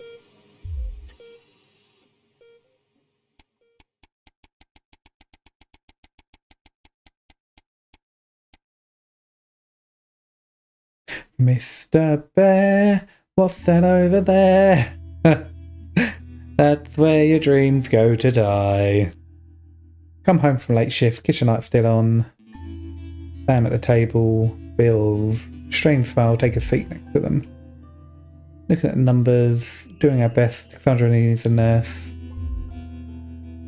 Stare at numbers all night, just no way we can afford it. Kitchen table swims. Stands up, firm embrace, all you can think of is your mother. You can't afford to help her.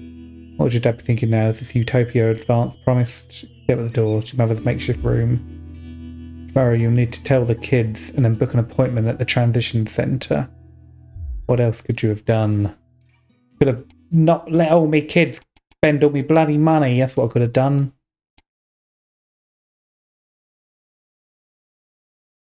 Mr. Bear, what's that over there? Sam's out, Charlie's with friends, house is mine. Order a takeaway, yes. Need a laugh. Need a laugh. He was a bit hit and miss. The joke about the kiln has he bent over in laughter. Wiping a tear from your eye, spot something reflective and light TV under the coffee table. Hey sweetheart, Charlie's lost Susie's present. Would you mind looking for it tonight? It's for Chippy. Not sure Sam would approve. Hopefully it's just a souvenir, not a pastime he's picked up. That's what she thought of him.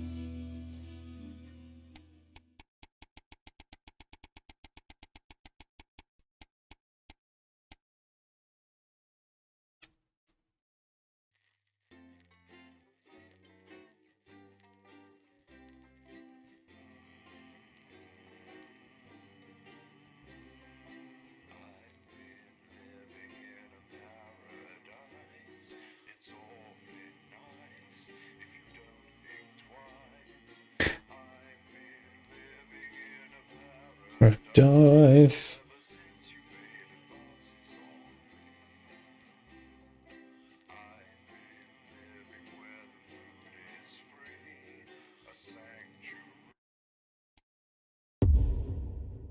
The silence. Here we go. Oh.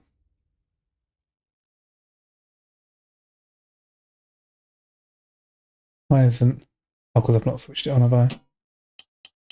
Jenny, problem? I want her fired today, now. Oh. Don't worry, Kath, it'll be all right. No, it won't be all right, Kath. Pack up your weapons of optical destruction and get out. You realise you're beginning to sound like me? I mean it, Kath.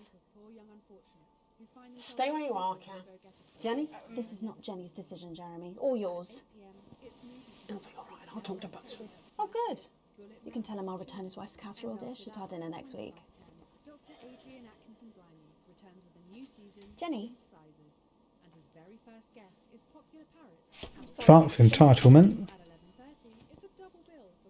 Seed. Oh, could I put that as all three? And boost it. I thought we were part of a team these days. Sports board. That doesn't work. Okay. You'll have me fired too. Good evening. Oh, I've got three to choose And from. I'm Jeremy Dawson. Our main headlines tonight. The establishment strikes back.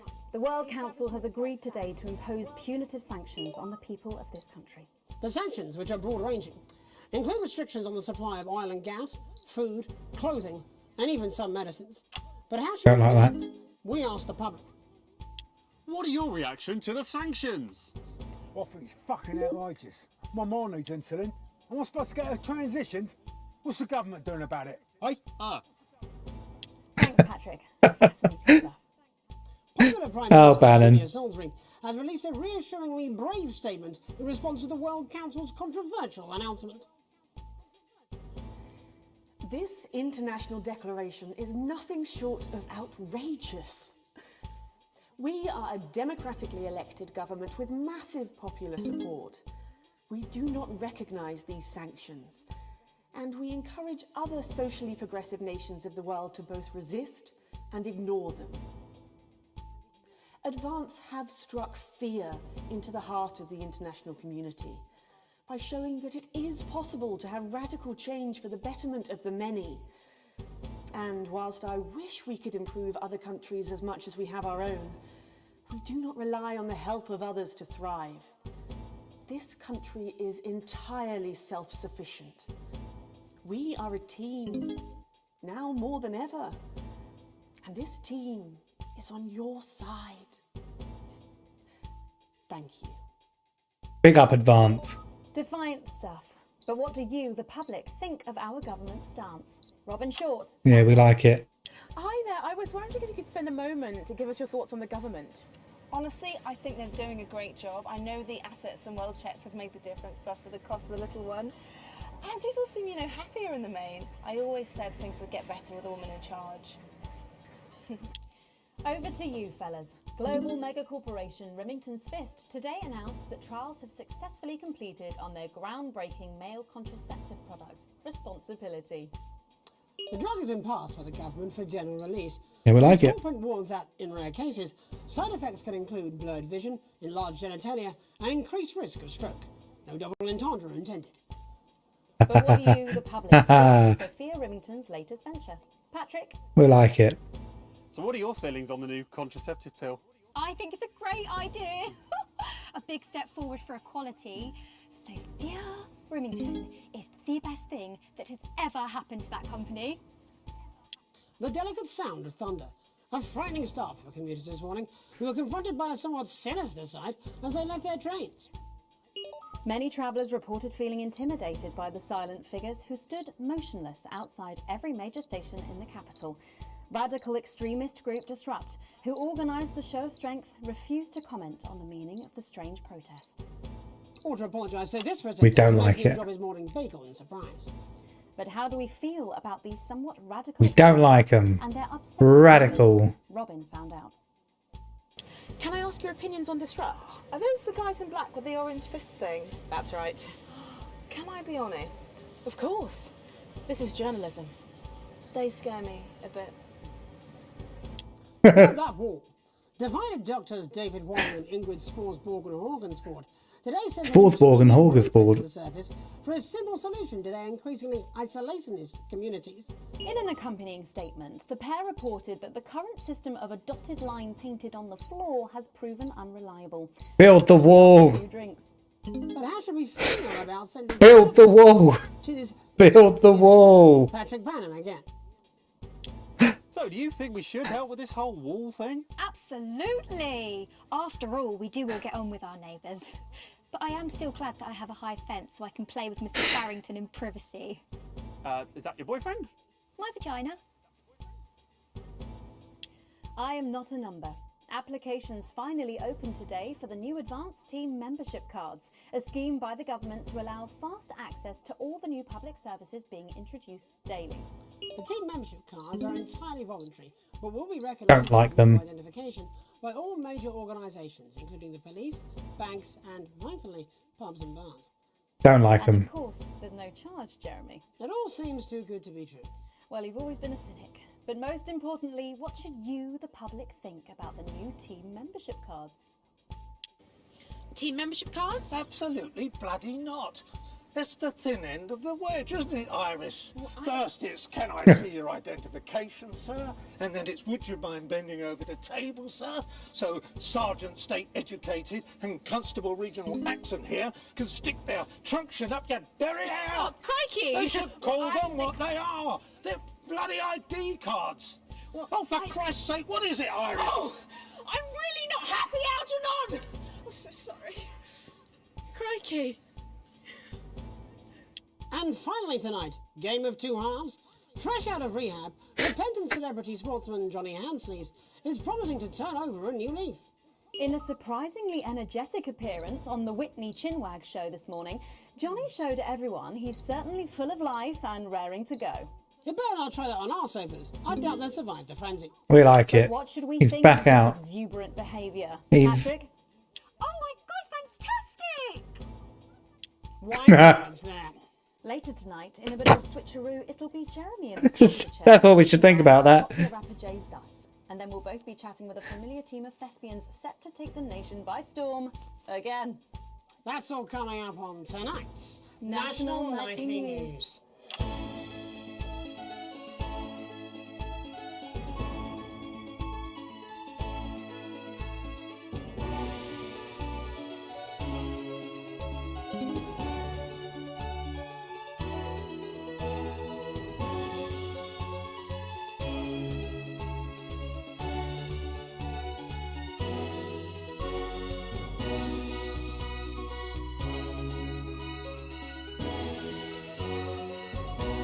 First tonight, thankfully, some news as we return to our main story. The World Council today agreed that punitive and potentially illegal sanctions should be imposed upon this country. The sanctions, which come into effect immediately, aim to stop the flow of food, fuel, and even some medicines from reaching your pockets. Tonight we have guests from across the continent to discuss this unprecedented situation. For advance, Peter Clement is at his home in Lamfordshire. Are you there, Peter? Yes, I can hear you, Jeremy. Thank you for having me. A momentous day, Prime Minister. Are you shaken? Oh, I don't scare that easy, I'm afraid, old son. And neither do the people of this country. Well, joining us is Ivan Vodovich, Foreign Minister of Urkistan. Ivan, thank you for being here. It's a great pleasure. You, Megan Wolf, are like strongest guard at labour camp who wake up inside body of crazy, expensive prostitute. In my country, you will be worshipped as a god. Okay. Minister, as one of those arguing most strongly for these sanctions, how do you feel about Advance's defiant stance? Advance is like man who thinks he have big career in movies land, when actually he in dirty sanitarium, screaming at mirror and holding tiny penis in hand.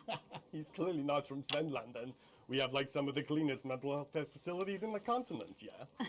And welcome to Svenland's Minister of Mojo, Björk. I'm sorry, we don't appear to have your surname. It's just Björk, yeah. We don't use things like It's just Björk, yeah. of surnames here, yeah. Minister? It's just Björk, yeah. Right, Björk. Your country spoke in favour of Advance at the World Council today, but you were noticeably absent when it came to the actual vote. Well, what a surprise. The hippies didn't show up for the fight. Actually, that's quite racist, because if you must know, we were going to go to the whole, like, vote thing, yeah? But it's actually the Festival of Furelands here at the moment, where we honor the old generations. So, like, we all had to work our grandparents' millennia whilst the vote was happening, and that's, like, a really, really time-consuming process, actually. You're like a sissy man. You have this expression, sissy man? Is like man with tiny penis who like to wash more than once a week. Actually, that's quite homophobic, yeah, Oh, because... stop winding him up, Ivan. We're not back at the Grange now. Sorry, Jeremy. Ivan and I used to play golf back in my media days. Yeah, he always wins. Nothing gives him greater pleasure than grinding people's gears. The more publicly, the better. Peter, you're like man with tiny penis who think he have tiny penis, but actually he discovered that. Oh, could it be? No, it's tiny penis. Ivan's just worried that when the rest of the world sees how well we're doing, they'll notice all that dosh that he's got squirreled away. Because that's what these sanctions are, Megan. They're the last pathetic gasp of an establishment in collapse. Wolves at the gates, Ivan, old mate. Good. It can join others on my wall. Actually, in Svenland, we have, like, serious animal welfare legislation. And, like, my friend Helga, she got a for killing a butterfly that was hovering over her fuel thing. I mean, in English, jam sandwich. I used to know a girl called Jam Sandwich. She was a right cracker, too. I wonder what became of her.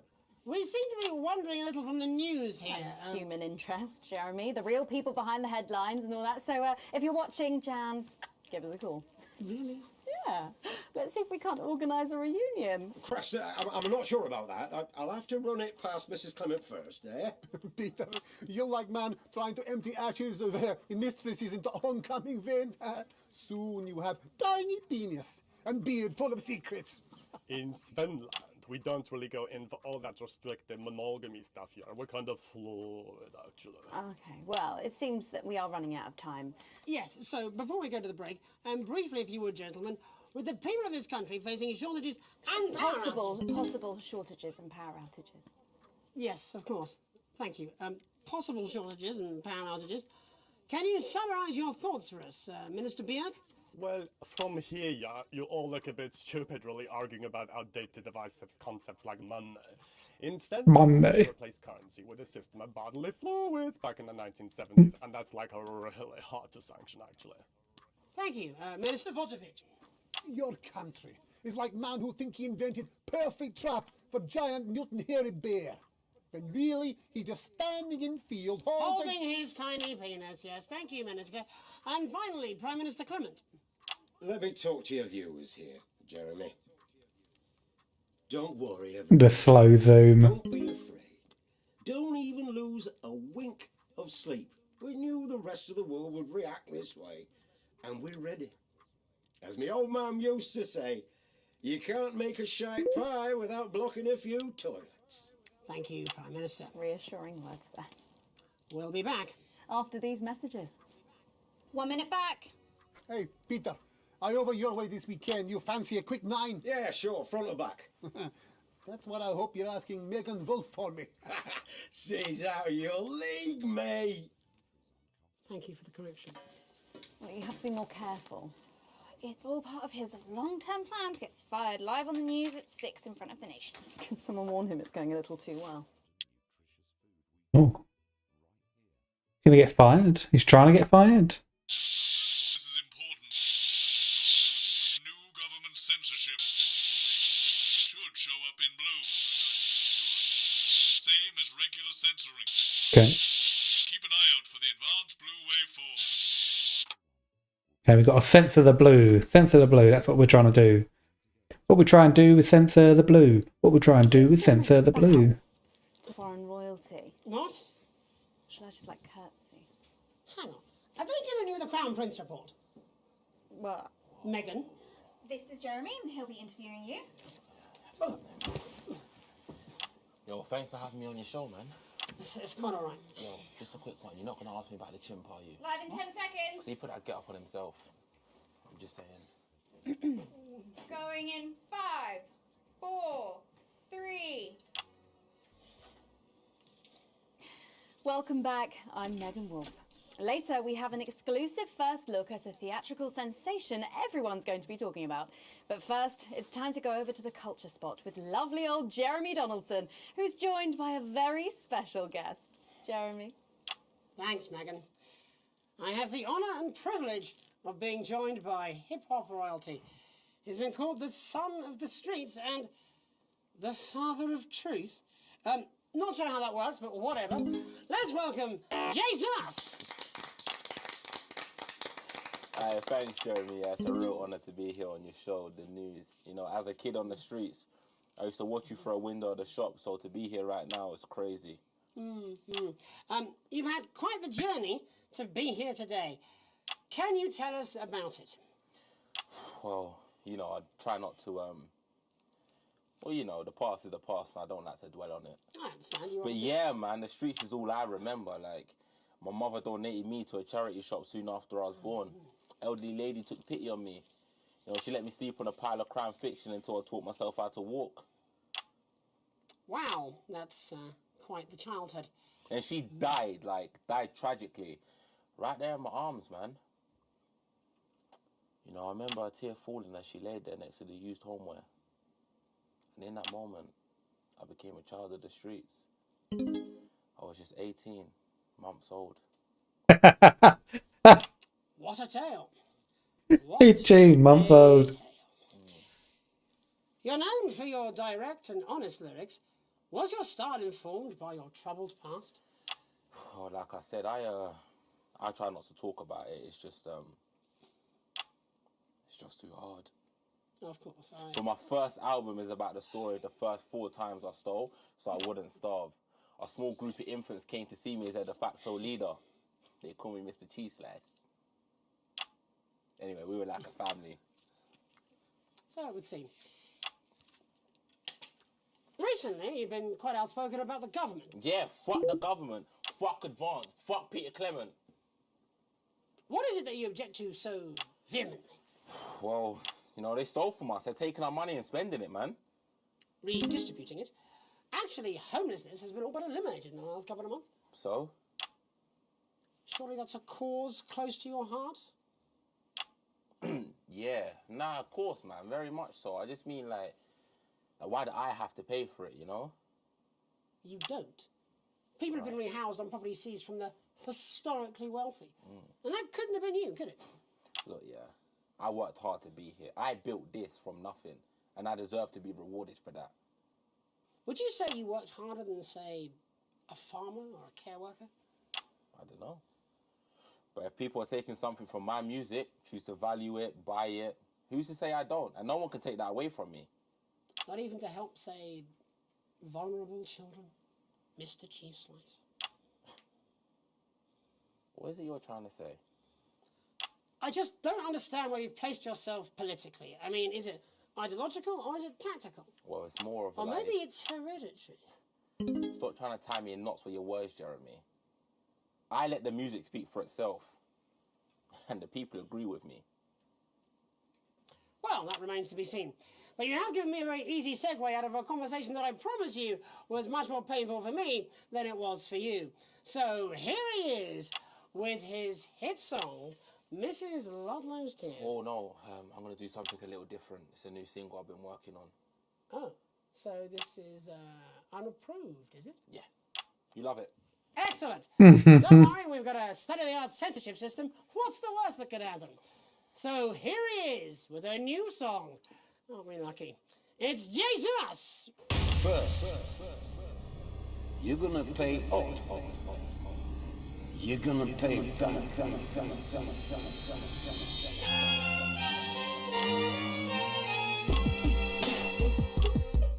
Well, we're all different races from many different places. At any given moment, only one could be the greatest. So you can feel the elation for your participation. Still two leaders in this motherfucking nation. Now we're getting sanctioned, talking about expansion. Why does Julius require a massive fucking mansion? So fuck all your schemes. I don't need your freaky team, and I don't need your help to achieve my fucking dreams.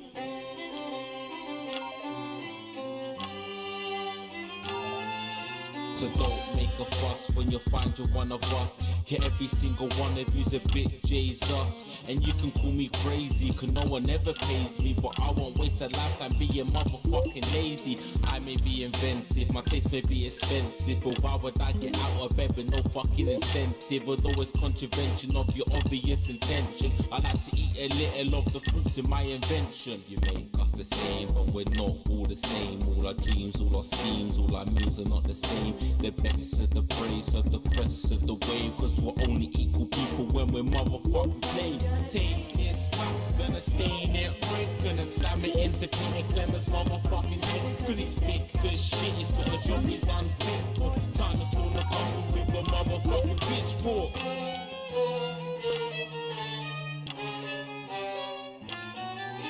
So this is for the snubbed ones, the pushed and the shoved ones, the folks that feel the burden of their motherfucking loved ones. Ones who had plenty like a motherfucking Bentley. The ones who now finding that their bank accounts are empty. The ones of aspiration who had to flee a nation. The ones who built a business out of dreams of perspiration. There's all sorts of people, the good and the evil. It only takes a glance to see we're not all equal. You make us the same, but we're not all the same. All our dreams, all our schemes, all our means are not the same. And the best of the praise, of the crest of the ways, cause we're only equal people when we're motherfucking slaves. Gonna take this fact, gonna stain it red, gonna slam it into Peter Clemens' motherfucking head, cause he's thick as shit, he's got a job he's unfit for. Time to storm the castle with a motherfucking pitchfork. Get out of your seats, get your asses in the streets, set a fire in the building, let them feel some fucking heat. Say you hate to go getters, you're swilling bed getters, and burn them on the pyres of advances fucking letters. Gonna take his facts, gonna stain it red, gonna slam it into Peter Clemens' motherfucking head, cause he's thick as shit, he's got a job he's unfit for. Time to storm the castle with a motherfucking pitchfork. Chase that dream, you don't need a fucking team, and advances little dances aren't as harmless as it seems, cause they're stale and corrupt. Then your anger erupt, then your hearts and your minds and your fists to destruct.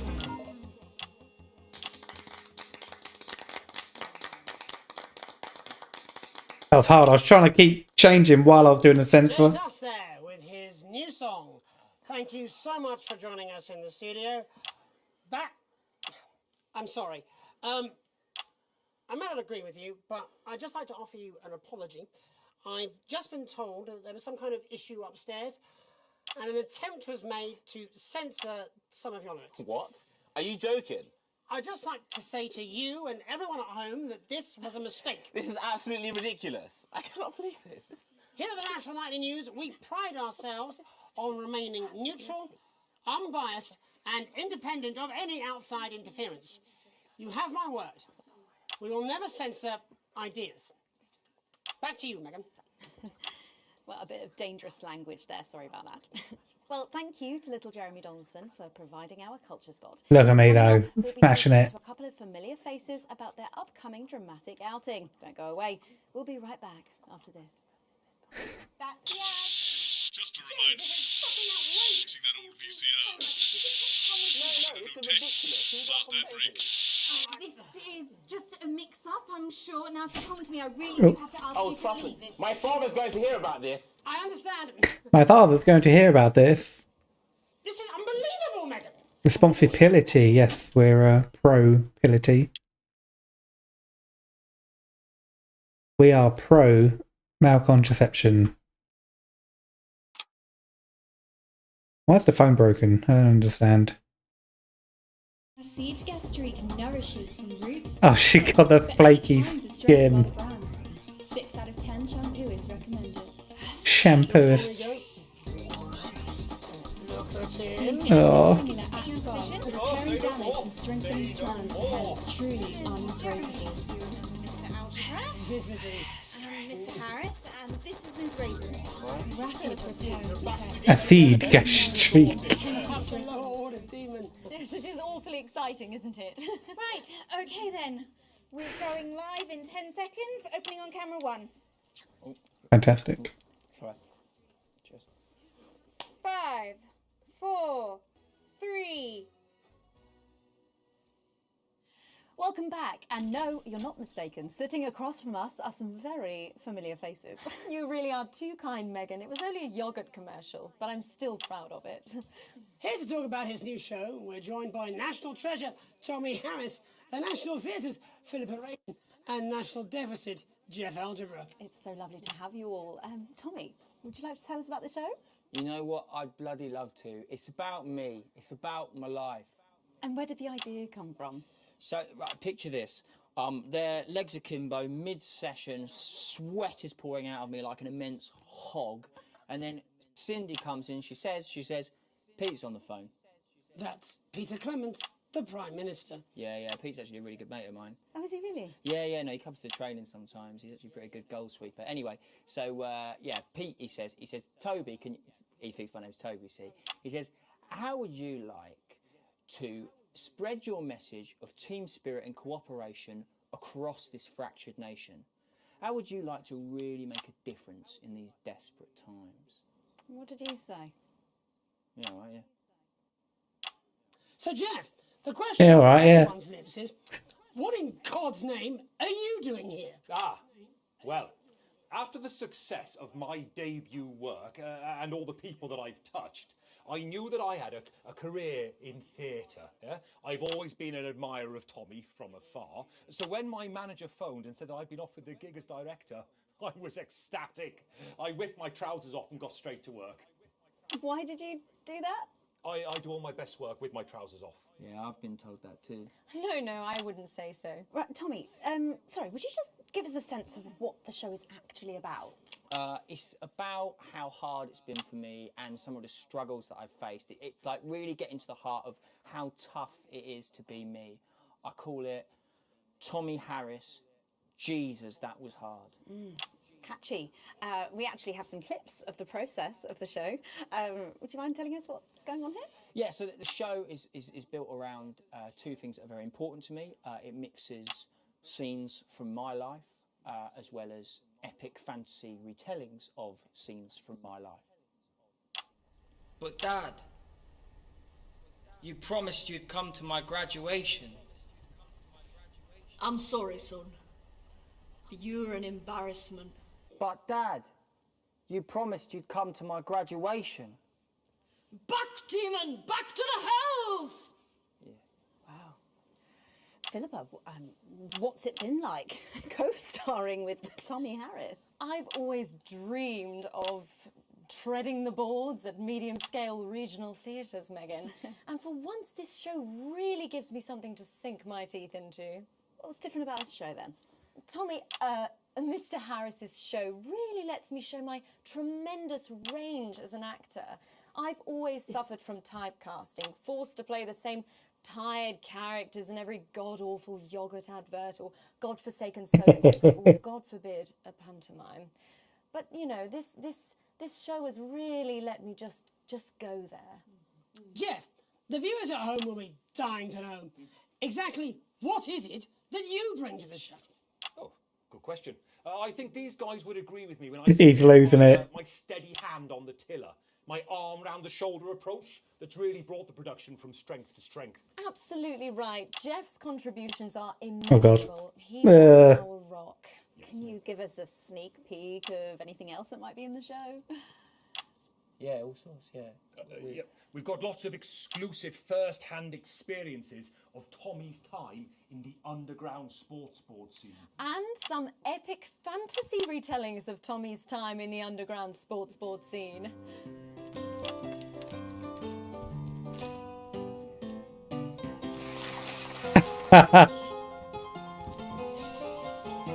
You'll never take the sacred pass! And am I right in saying this was officially commissioned by the government? Yeah, all paid for by the taxpayer, which, you know, to be honest, was actually a lifesaver, really. I think it's fair to say that without Advance's support, we'd have had to cut the finale. Which frankly would have been a travesty. Oh, God, Jesus Christ! Goodness, and you do this every night. A whole dragon. It's a metaphor. For what? Death. And the public are footing the bill, are they? Too bloody right they are. Between the cost of my tour bus and the dry cleaning of my ties, I'm barely scraping a profit here. Amazing. And where can the folks at home come and see this for themselves? We're performing all over the nation. And people can see it for absolutely free, all courtesy of Advance. Isn't that incredible, Jeremy? Yes, it's unbelievable, Megan. Well, thank you all so much for coming. Next time we see you, no doubt you'll have taken our jobs. Yeah. That's all we have time for tonight. Join us tomorrow when I'll be interviewing the world's most attractive horse. I'm Jeremy Donaldson. And I'm Megan Wolfe. And from all of us here, have a peaceful night. That's the ads. Let's get reset for tomorrow, please. Hey, we must stop bumping into each other like this, eh? Oh.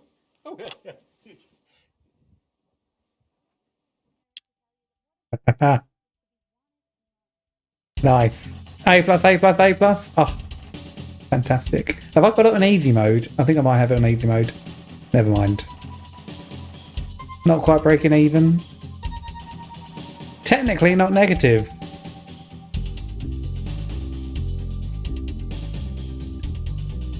Oh, we're loving it. We're having a great time. We'll save a bit out of that. And we'll go to bed, shall we?